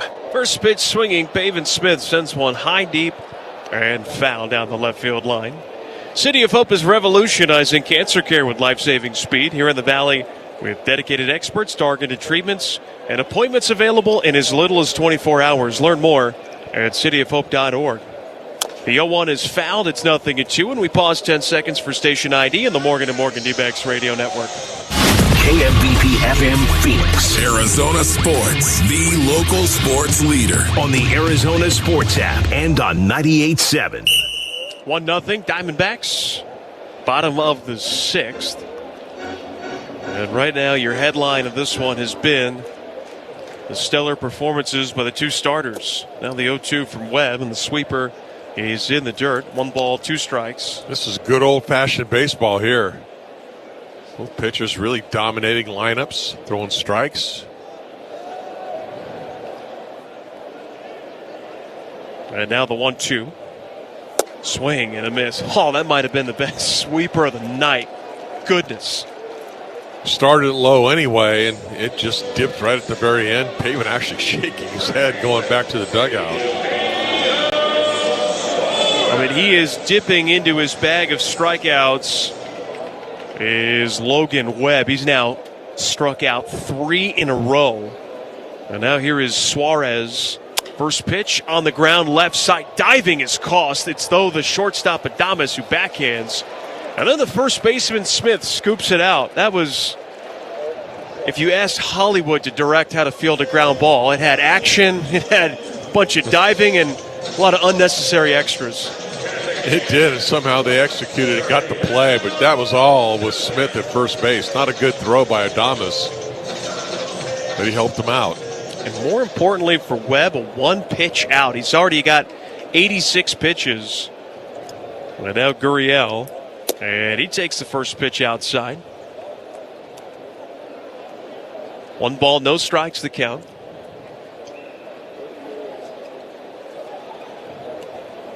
Oh, there's a swing and a high, deep drive out towards left center field. Ramos is back. There it goes. A solo shot for Lourdes Gurriel Jr., his 11th, and it doubles the Diamondback lead.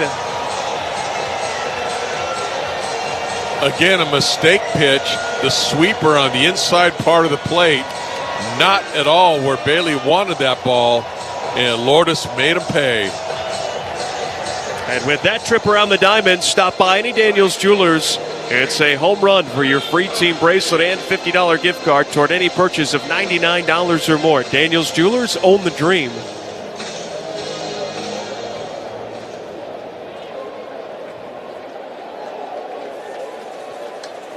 Now the bunt attempt by McCarthy to the third base side of the mound. Webb picks it up and throws out McCarthy by his step as the inning comes to an end. However, the D-backs add a run on the home run by Lourdes. And after 6 innings of play, it's 2-0 Diamondbacks on the Morgan & Morgan D-backs radio network. On July 3rd and 4th, enjoy fireworks spectacular shows at Chase Field presented by Bar S. Secure your tickets to celebrate Independence Weekend at DBACKS.com.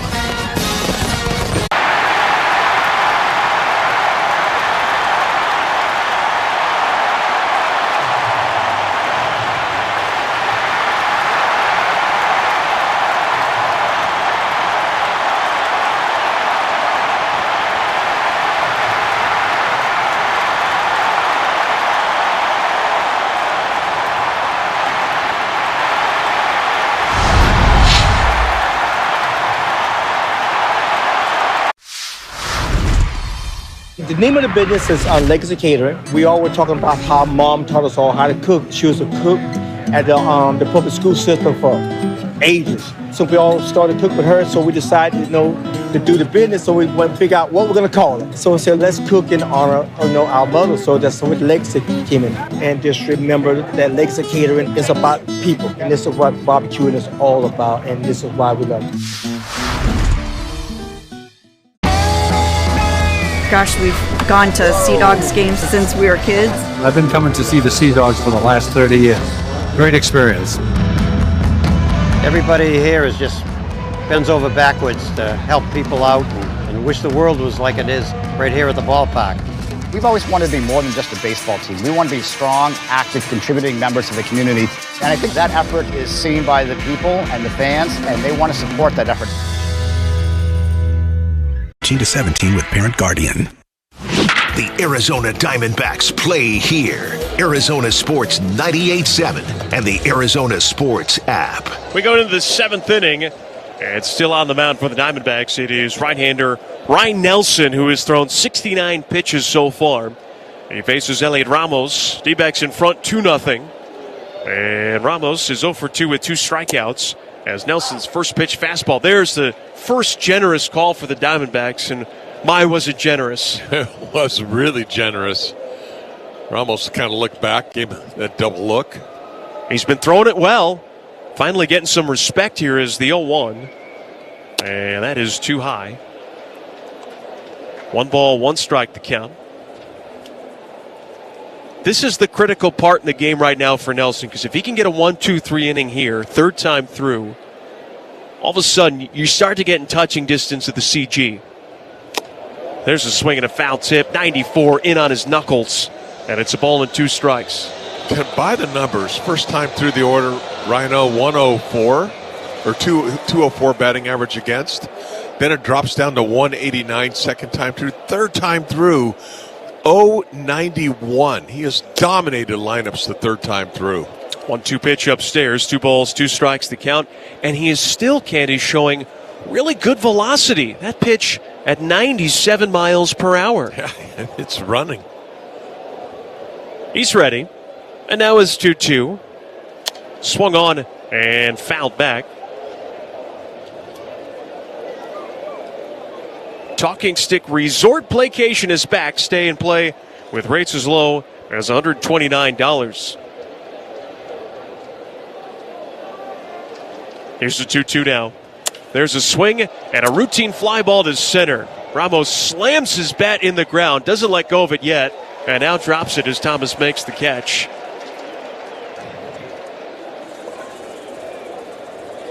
It's even better when you get an out and you get someone slamming their bat down. The best, though, is when someone tries to break their bat over the leg and they can't do it, because then we all get to have a good laugh about it. Here is now Dom Smith. And first pitch up and in. Smith likes to stand right at the very edge of the box. And so at times he can really sell as if a pitch were inside. Really, it might have just missed by a whisker or 2.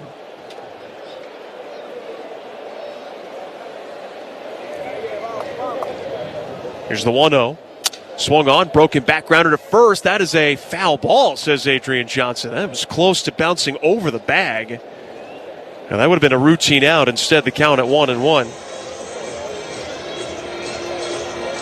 Sort of, from our viewpoint, it looked like it was a fair ball there. All Pavin really had to do is catch the.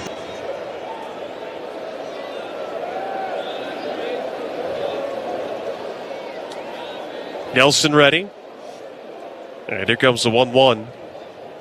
There's a strike. Fastball outer third. And Dominic Smith, 30 years old. And already on his 5th different team since 2022. Last year split his time with the Red Sox and Reds. The year prior, he spent the full season with the Nationals. Nelson, home with a 1-2. And he missed down low. 2 balls, 2 strikes.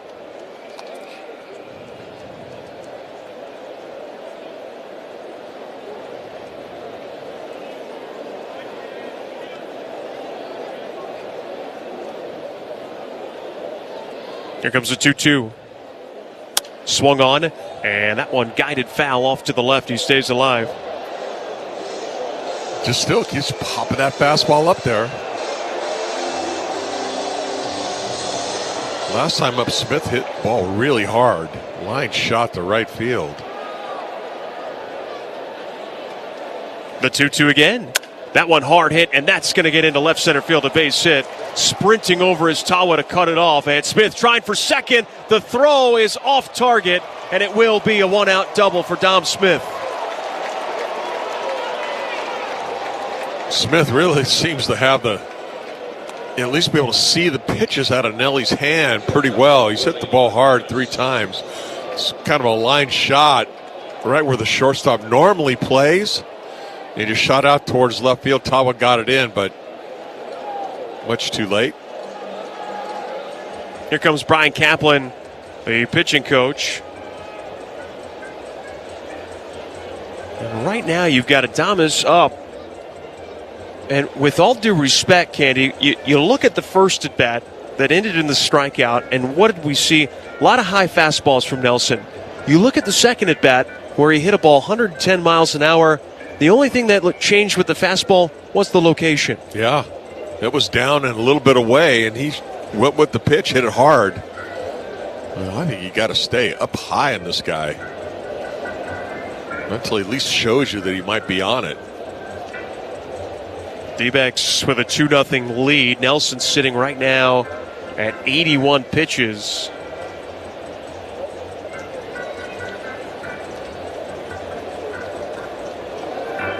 It looked like Troy Lavello getting some instruction from the medical team at the far end of the dugout. Here is Adames. 1 out, runner at second. And Nelson's first pitch. Inside, look out. 1-0 the count.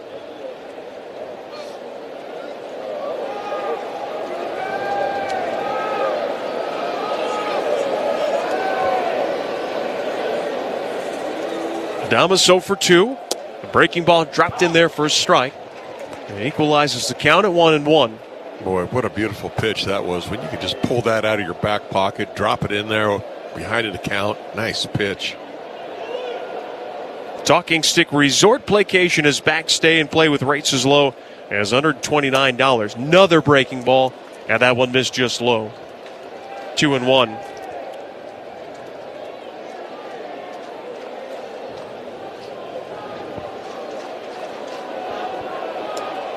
Big pitch for Nelson. Here comes his 2-1. Swung on, ground ball left side. It's a diving effort by Perdomo. He knocks it down, and he holds Smith at second base. And even though that's going to be a base hit for Adames, a great effort because it now keeps the double play intact. Pitch was down a little bit, and that's why he was able to get to this ball over the top of it. Perdomo dives for it. And like you said, once he kind of knocked off his body, it kind of deadened, and everyone had to stay there, so double play is still in order. And you mentioned a guy that you thought had some decent history against Nelson was Jung-Hoo Lee. Well, here he is, and a chance to get the Giants on the board. 2 on, only 1 out. It's a 2-0 lead in the 7th for Arizona. And Nelson's first one is just outside. 1 ball, no strikes. And we're starting to see some signs of fatigue.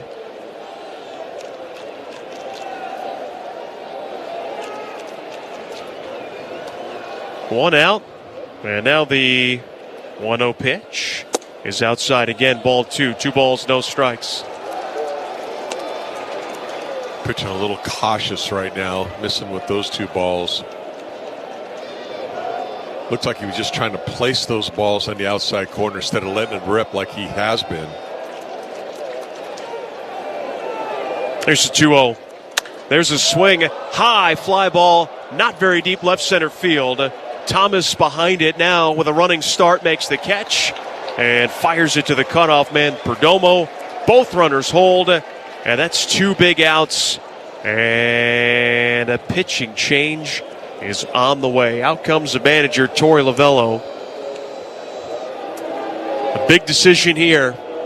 We'll see how it works out. Let's call to the bullpen, brought to you by Sanderson Ford. Best play in a new Ford at Sanderson Ford. Not going to be a popular one to see Nelson leave this game with how well he's thrown it. But the Diamondbacks bullpen,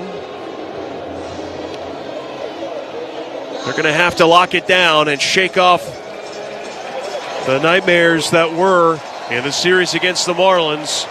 It'll be Juan Murillo to take over when we come back on the Morgan & Morgan.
To see all this excitement around what I love to do growing up, it's crazy. What's your favorite thing about this whole event so far?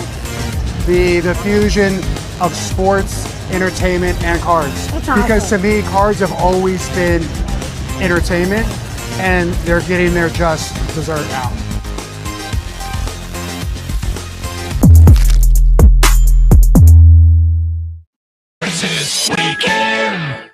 D-Backs Front Office Focus, Wednesday mornings at 11:45 on Arizona Sports 98.7 and the Arizona Sports app. It is Juan Murillo who is on the pitch now for the Diamondbacks, the 26-year-old rookie this year.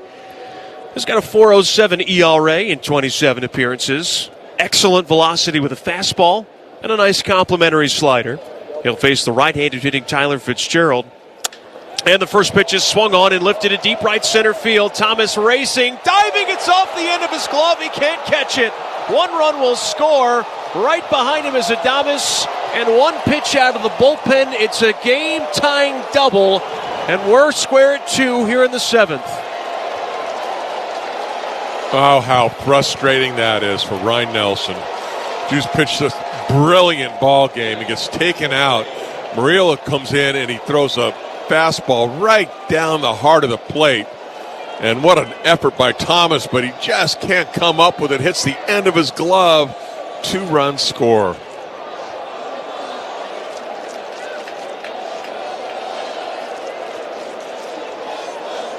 And now if you're Murillo, you just got to try and limit the damage to the 2. And now here is Bailey. First pitch, he pops it up. Left side should end the inning. Into foul territory goes Suarez. He makes the catch. The inning is over. But damage done. Murillo, unfortunately, cannot keep the Giants off the board. We go to the bottom of the 7th. It's a 2-2 ball game on the Morgan.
fresh for everyone. The San Francisco Giants travel to Chase Field on June 30th for a 4-game series to take on the D-backs. Get your tickets today at DBACKS.com.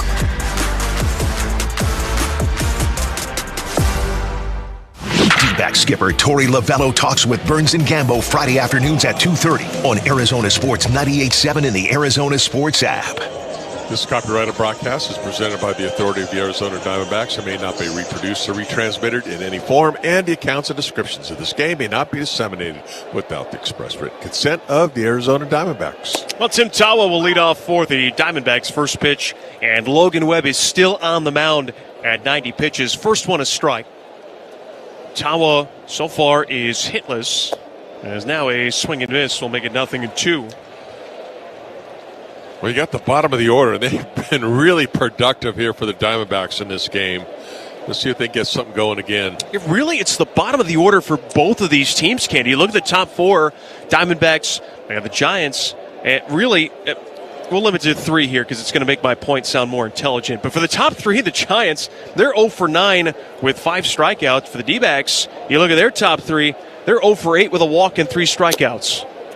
And now that 0-2 pitch to Tawa is a waste pitch. Missed outside to Webb. It's now 1-2. Here's the 1-2 now. Tawa just got a piece. And it stays alive. Boy, he had a good pitch to hit, too. Just top of the zone. Kind of a flat fastball. One of the few that he's thrown like that.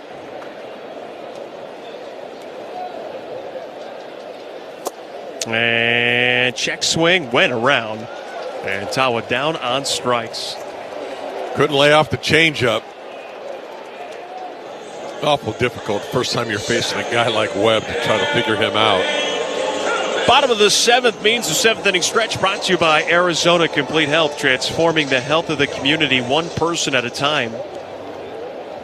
And now here is Thomas. He's had just a wonderful day at the plate. 2 hits, including a double and a run scored. And now he swings and sends a bleeder out into shallow left field. Have a third. Another base hit for AT. And he just continues to serve it to the opposite field, and he keeps getting showered with base hits. How about AT? They're 3 for 3 right now. He's already scored 1 run. I like the fact he's just not trying to pull the ball. He's trying to go with it.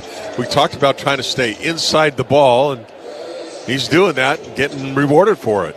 Technically speaking, Jose Herrera has not registered an at-bat. He's had 2 sacrifice bunts. Going to have to swing it here with 1 out. He takes the first pitch up and away for ball 1.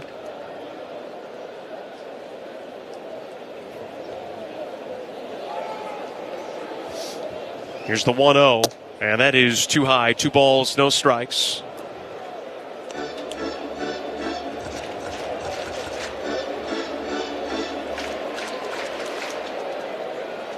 Giants 2, D-backs 2. There's a 2-0. Is a liner foul left side. Looked like Herrera tried to take a page out of Thomas's book and just kind of keep his hands inside the ball, like you said, against a sinker ball pitcher, and drive it to the opposite way. That's exactly what he did. He didn't try to hit it too hard, but just try to hit the inside part of the ball and just kind of push it foul. The 2-1 is rolled over to the right side. That's going to get through into right field. Thomas burning around second into third, and the D-backs have him on the corners with only 1 out on the base hit by Herrera. Bottom of the order production once again. Just another time up. Base wrap for, Herrera rolls over the top of this one. And that's just a seeing eye base hit, but it goes to the way of the D-backs, and Thomas flying around the bases, getting to third base.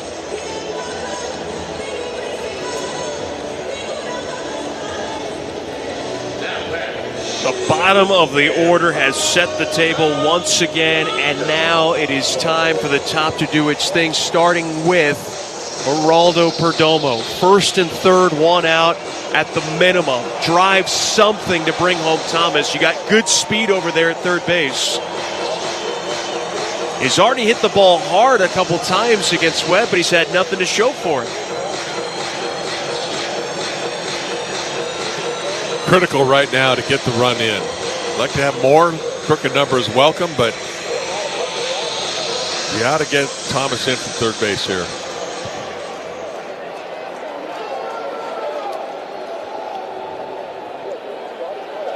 Webb is ready. And his first one is taken for a strike. We've seen that, again, a lot here at the back end of his start. Webb, these first pitch sweepers to lefties to try and nab us an early strike. He's now at 100 pitches. At his 0-1 is low and in. 1-1 the count.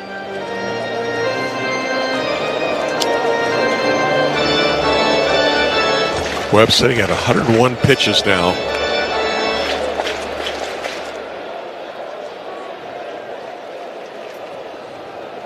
One. Swung on. That is hit high and deep down the right field line, but it's hooking foul.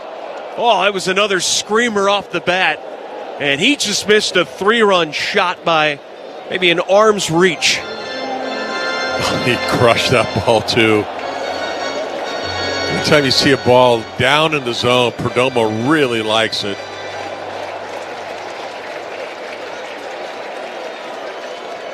He's down in the count, though, 1-2, and this is where Webb's gone to the changeup. Here's the pitch, and he swings and pulls that changeup foul. That was right around his shoelaces. Swing mode. Fouled it off. He had that kind of a bat last time against them. Webb sitting there with 103 pitches now. Now he swings, tries to scoop it into left center. That's going to fall. Thomas comes home to score, and the Diamondbacks retake the lead. It's now 3-2. Yeah, make a much better pitch than he just did on Perdomo, but Perdomo just battled him, got the bat to the ball, and that's all he tried to do was make contact, bloops it in the outfield. There's a big hit. And that's going to be the knockout punch to Logan Webb. Here comes Bob Melvin. A pitching change going to be made. Call to the bullpen brought to you by Sanderson Ford. The best play to new Ford is at Sanderson Ford. Out comes Webb. In comes Rodriguez. And we'll tell you more about the flamethrower after this on the Morgan & Morgan D-Backs Radio Network. Hi, this is a snack that Freddie cannot resist. I would have to say chips and guacamole. Organic mango, yep. Is that because of the strong Dominican contingent in the major leagues, bro? Is that what, has anybody ever struck out and gone crazy and smashed the cooler full of mangoes? Nah, our team's not really into smashing each other's stuff, I guess. Are you a seasoning guy? You like to drown your stuff in dips and sauces? No. Gotta watch my figure. And it looks great, brother. I appreciate it. Very sexy man. Yeah, Let's go, Freddie Freeman, ladies and gentlemen.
Arizona Diamondbacks play here. Arizona Sports 98.7 and the Arizona Sports app.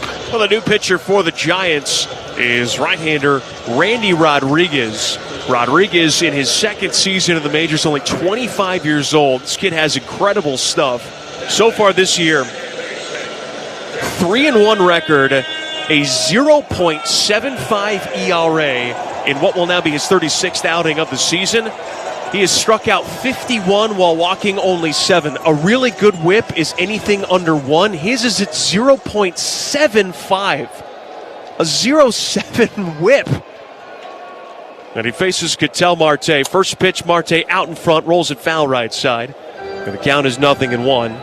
He catches a first pitch slider way out in front of it. Of course, he's geared up for his fastball.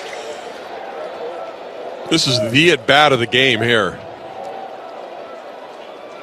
The 0-1.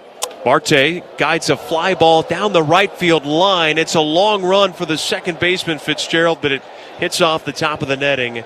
And now Cattell has seen 2 breaking balls and is behind in the count, 0-2. Diamondbacks 3, Giants 2, 2 on, 1 out, bottom of the 7th. Got us a game. And a battle of the bullpens from here on out.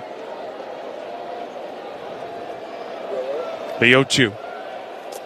And it gets away from Bailey. Skips off the right and now rattles off the netting. Almost got stuck in the netting.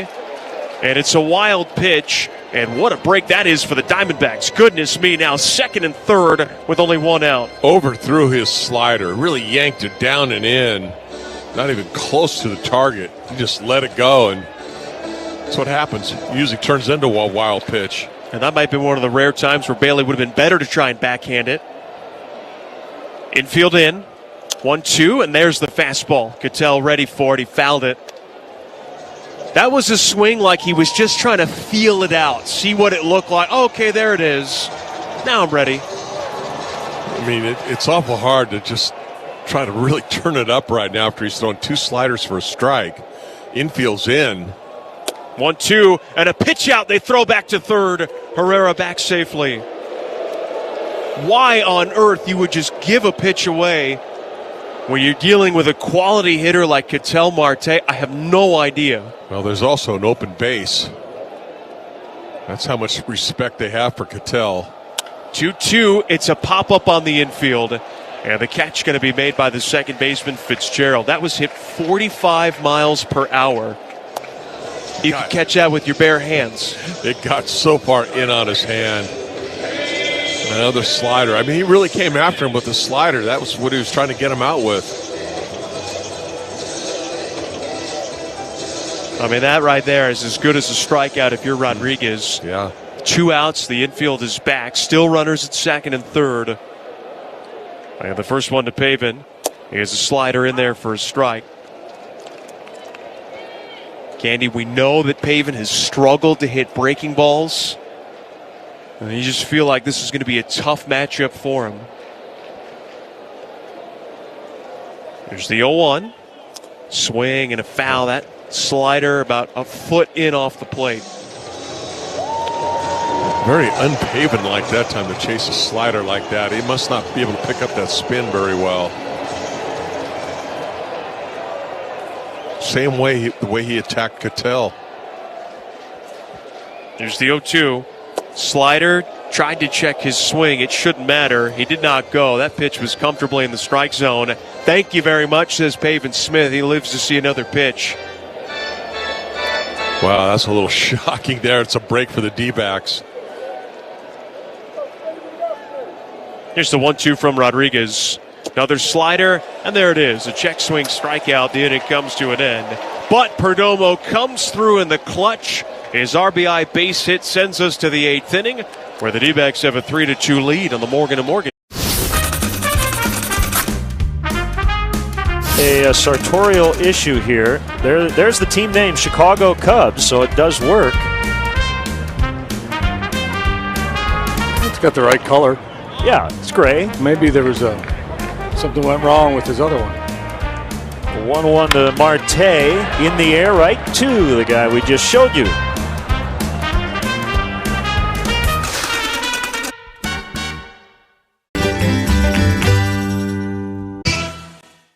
"12 News is dedicated to the Diamondbacks. Tune in free over the air to watch select Friday home games, followed by 12 News at 10. And for complete coverage, stream D-Backs on Deck, available anytime on 12+. D-backs Front Office Focus, Wednesday mornings at 11:45 on Arizona Sports 98.7 and the Arizona Sports app. D-backs go right back to their bullpen as we get ready for the top of the 8th inning. And now on to pitch, right-hander John Curtis, called to the bullpen, brought to you by Sanderson Ford. Best play in a new Ford at Sanderson Ford. First pitch now, and Daniel Johnson, he takes a strike. And count is 0-1. Curtis making his second appearance with the Diamondbacks, as there's a swing and miss. And now Johnson behind here, 0-2. Inning and a third against the Marlins yesterday, and did it about as efficiently as any pitcher could. Well, he's the one thing we've seen. He's a strike thrower. 0-2 on the ground to first. It's into the glove of Pavin. He'll go to the bag himself. And he beats a hustling Johnson by his step. 1 up, 1 down. And a nice job by Curtis. Throw strikes, get ground balls. Those usually turn into outs.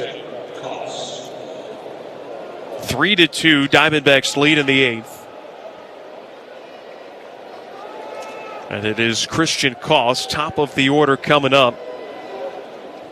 First pitch, and Curtis missed outside for ball 1.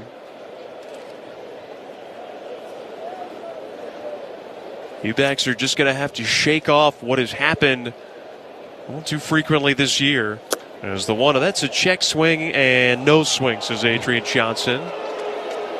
They're going to have to trust this bullpen to be able to execute. We've seen them come through, particularly on the most recent road trip. As the 2-0 pitch. There's a swing and a high fly ball out to deep left field. Going back is Tawa to the track, to the wall. Leaping effort, and it's gone, but it might be fan interference. And yes, immediately fan interference is signaled by the second base umpire. They're going to put the runner at second base. It looked like a gentleman had reached far over the wall to take it away. And now the umpires are going to come together, and Torey Lovello signaling here to challenge. I mean, if you're Torey right now, you're trying to argue that the fan prevented Tawa from making the catch. It looked to me like Tawa just kind of missed it. And, yeah. It was over his glove. It was over his glove, but the fan, I mean, my goodness, he's almost falling over the wall trying to catch it. Come on, dude. Great catch, though. I mean, I will give him that.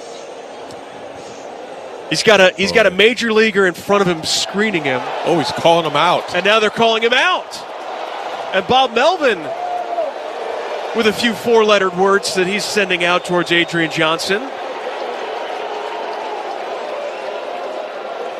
It looked like there was some contact by the fan on the glove of Tawa, and now Bob Melvin is going to challenge.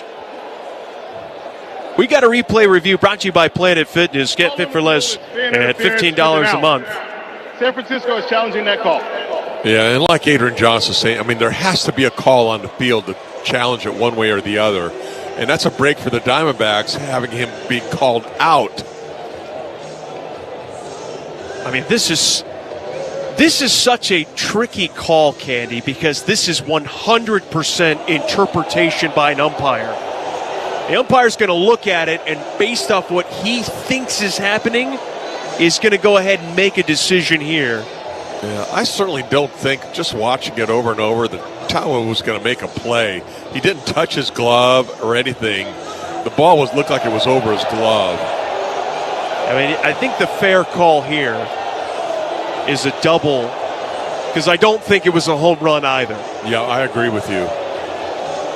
Definitely not a home run, but I don't think Tawa would have caught that ball.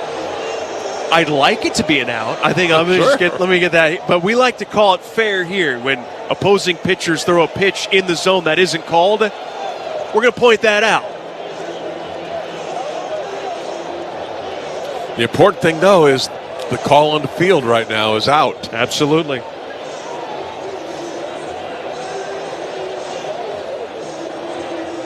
Both of these teams, as we talked about, really struggling coming into this one, and you can feel the tensions now. When you start to lose, every call, every decision just matters so much, and it causes such a reaction. Got Adames with his arms crossed right now, just glaring at the umpires. Now they're taking a long look at this one again. They're just trying to get an interpretation of the rules.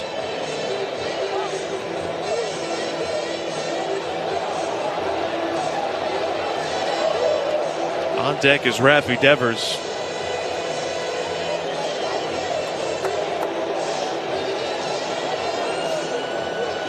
We're still watching and waiting while they continue to look. A reminder, the final phase of the 2025 Pro Spirit MLB All-Star Ballot is now live. Make Ketel Marte an All-Star starter. Vote at MLB.com/vote. Let's be honest, he should be the starter. Anything other than that is just criminal. You're exactly right. I mean, come on. I mean, there's no second baseman in baseball that's as good as Ketel Marte. Now they are still taking a look at this one. Now, I will admit, I don't have the rule book on me or have it memorized, but there might be something about any contact made by a fan has a determining factor whether or not a batter runner is safe or out. I don't think that should be the case again. And we're going to get the call now from Adrian Johnson. After review, the call on the field is overturned. There was no spectator interference. However, during the review, it was ruled that the ball would not have left the ballpark. The batter runner is awarded second base. San Francisco will retain their challenge. And all in all, it's the right call. If you're a Giant fan, if you're a Diamondback fan, you might hate it or love it either way. But that's exactly what happened. The ball was not going to clear the netting. The gentleman reached over, made a pretty spiffy catch, and it wasn't going to be caught by Tawa. We got a clean look at that at the replay. So it's a one-out double by Cause. And now we are going to see a pinch runner, Brett Wisely, take over. And here's Rafael Devers. And he could give the Giants the lead here in the 8th inning. One out, Curtis Reddy. At his first pitch, Devers swings and fouls it back. He swung at a pitch well off the plate, Candy, as the count is 0-1. Yeah, nice pitch. Well off the plate. He's in swing mode right now. He's already punched out 3 times. That's a good pitch. Curtis Reddy. Here's the 0-1. And a strike called on Devers right at the top of the zone. The count 0-2.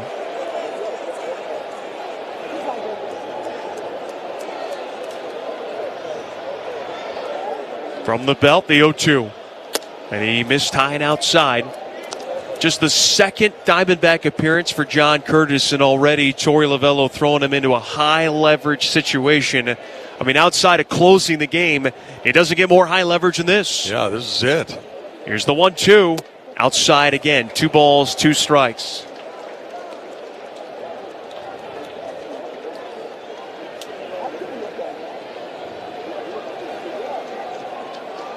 Boy, just any kind of out, ground ball, fly ball, it doesn't matter.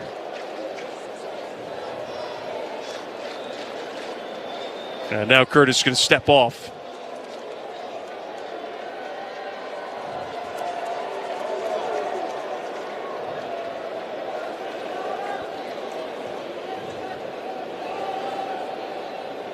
The 2-2.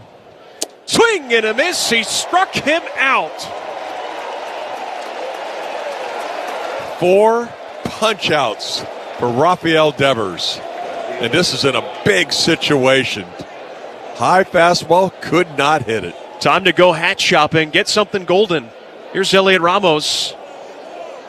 And now, what do we have here? Herrera going to walk to the mound. And here comes the left side of the infield as well. And everybody but Ketel. And I wonder if we're just going to see a pitching change here. As, yep, out comes the manager, Torey Lovello. And that is going to be it for John Curtis. Faces the minimum 3. And it looks like he's going to ask Shelby Miller to try and get a 4-out save. This call to the bullpen is brought to you by Sanderson Ford. The best play at a new Ford is at Sanderson Ford. Out goes Curtis. And in comes Shelby. And we'll be right back after this. D-backs lead at 3-2 in the 8th on the Morgan & Morgan D-backs radio. Yeah, mine was a tops now as well. I hit my first walk-off last year against the Mets. Jacob Young, Nationals win! Now he's got his first walk-off big league hit. Dad had bought a stack of them. And I was like, I think we can get these ourselves, but he went ahead and bought a stack for himself. Like business cards. There you go. But it was awesome just to, have that moment and have everyone so excited to, have a picture of you is a fun moment.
skipper Torey Lovello talks with Burns and Gambo Friday afternoons at 2:30 on Arizona Sports 98.7 and the Arizona Sports app.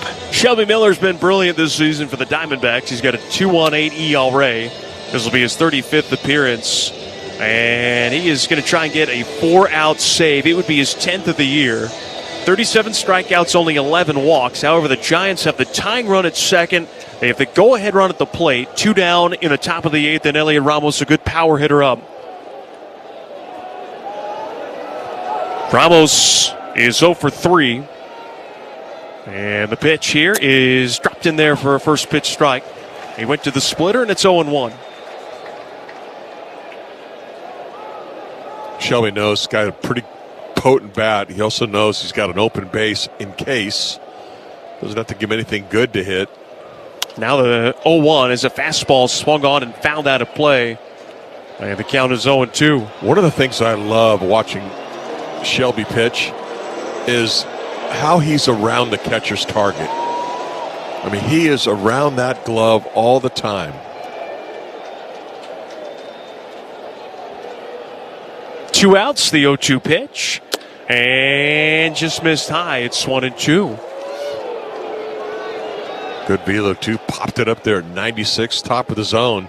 And that's really the way that, Nelson was attacking the Giants also. 1-2 pitch. Strike 3 called. Got him with a fastball. And the inning comes to an end. What a job by Shelby Miller. He strikes out Ramos, and the Giants strand the tying run at second as we go to the bottom of the 8th. That is the D-backs 3 and the Giants 2 on the Morgan. What is something that you snack on that you don't worry about? I love Uncrustables. I could eat like 10 of them in one sitting. And no regard for his body? I don't even wait till I thaw out. Hey, put them in a toaster next time. Just toast it, yep. It'll change your life. Yeah, just an incredible play by Riley Green. You're an all-star on the field and off, bro. I appreciate it. Hey, thank you. Riley Green, bro, food genius.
Celebrate Independence Weekend at Chase Field.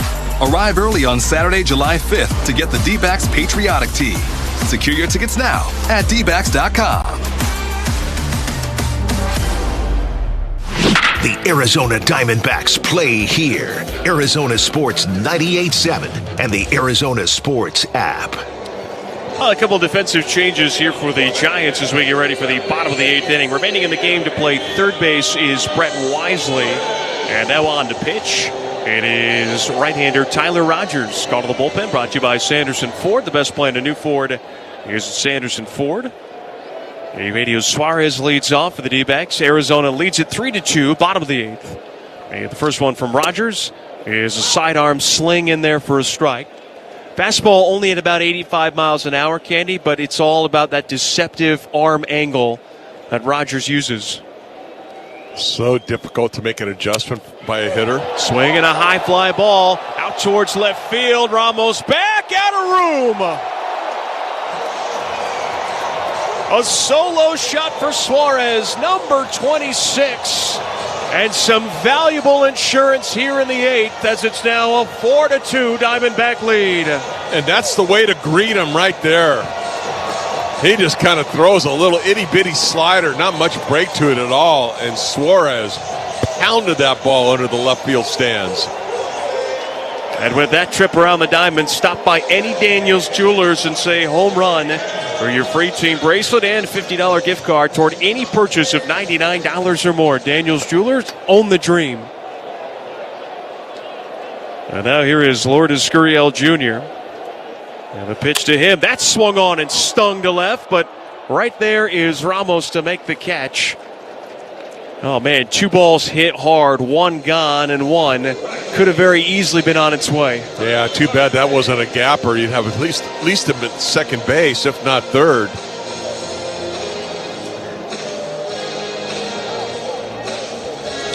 One out, nobody aboard for McCarthy. The D-backs with a 4-2 lead. And the first pitch, he swings, sends a high chopper to the right, gloved by Fitzgerald, and a quick scoop over to first. And now 2 down. D-backs swinging early in the count here. They're making this 8th inning move along. They almost want to get Shelby Miller right back on the mound for the 9th. Yeah, why not? Here is Tim Tawa 0 for 3. And my goodness, has Tawa been in a real offensive grind. First pitch, and he takes a called strike. The count is 0-1.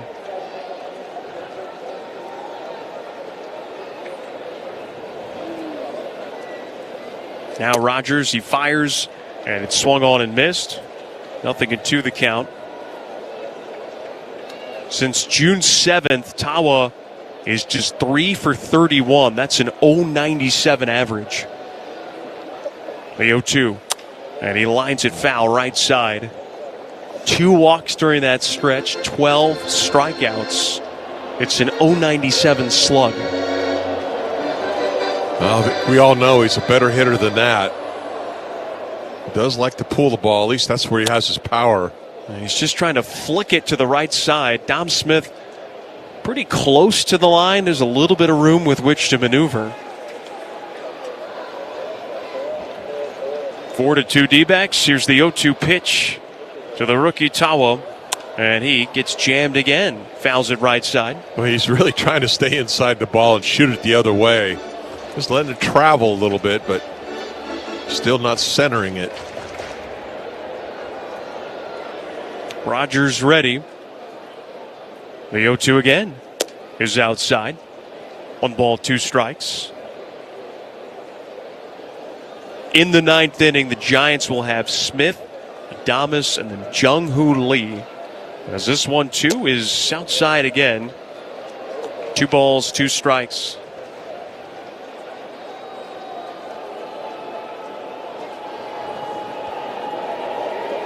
Rogers, the 2-2. Swung on, that's hit out towards center field. It'll hang up for Lee to make the catch. And the inning comes to a close. That does it for the D-backs. They get a home run by Suarez to send us to the 9th inning. And for the Giants, they need 2 to tie it up. They need 3 to take the lead when we come back on the Morgan & Morgan Diamondbacks Radio Network. Hey, D-backs fans, Dr. Jay Schwartz, the Team Eye Doctor for your Arizona Diamondbacks, has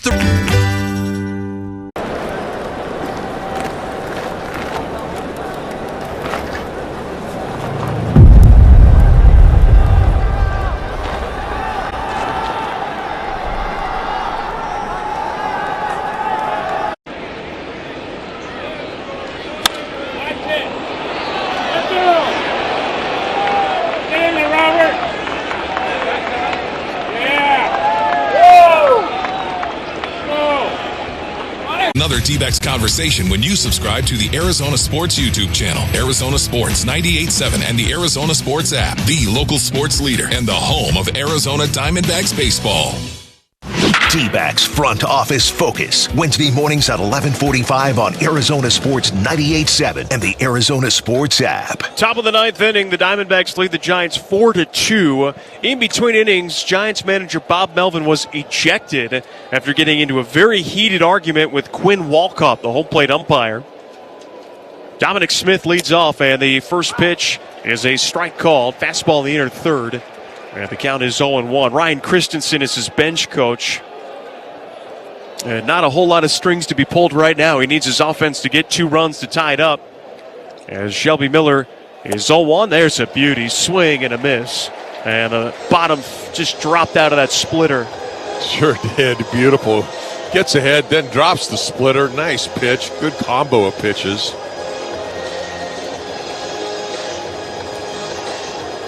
Smith has been very productive in this one. He's 2 for 3 with a single, a double, and a run scored. And now Shelby ready. His 0-2 pitch. And he bounced the splitter. The count now at 1-2.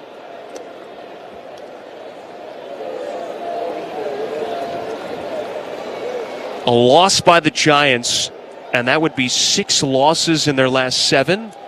A win by the Diamondbacks, and that would be 3 wins out of 4 against San Francisco this year. A 1-2. And strike 3 called. Just painted a fastball on the outside corner, and there can't be an argument about that one. Smith knew it. He can't make a much better pitch than that fastball. I mean, right there to Herrera. I mean, perfect pitch. Now to end the 8th inning with the tying run at second, Elliot Ramos struck out looking on a pitch that looked to be off the plate. Azira Adames, and the first pitch to him missed inside for ball 1. Strong possibility that that is what Bob Melvin was arguing about. 1 ball, no strikes. Adames 1 for 3.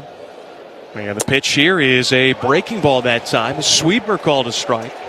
And that evens the count at 1-1. Boy, it really looks like he's got command of 3 pitches right now. That splitter, the slider he just threw, and his fastball. The 1-1 is a one-hopper to first. It's gloved by Pavin. A nice flip to Shelby, covering at the bag. And the Giants, trailing 4-2, are down to their final out in the 9th inning. Another nice pitch. Good result. Pavin got to that ball. Shelby very quick getting over there. No indecision at all, and makes the play. Last chance for the Giants. And they're going to lean on Jung-Hoo Lee to try and extend it. 4-2 is the score. 2 outs, top of the 9th. And the pitch is outside ball 1.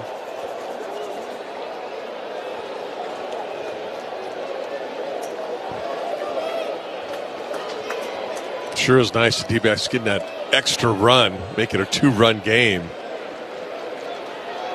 1-0 missed inside. And that home run by Suarez is our launch of the game, inspired by Honeywell. Honeywell, the future is what we make it. I mean, you would know, Candy, the difference pitching with a 1-run lead late versus that 2-run lead. As this 2-0, Lee takes a strike. Fastball at 95. The count now at 2-1. Sometimes it's all about wiggle room. And when it's a 1-run game, there's not too much wiggle room at all. 2 outs, Shelby ready. The 2-1 pitch. Swung on, that's barreled. Deep center field, Thomas back, now he settles, and he'll make the catch, and the Diamondbacks win it. A masterclass by Ryan Nelson. The bullpen shows its muscles late in the ball game, and for the first time in his career, Shelby Miller records a 4-out save as the D-backs win 4-2. Well, what a fun game this was, and really by a lot of unlikely characters. You know, Alec Thomas, what a game he had. Gurriel finally goes deep.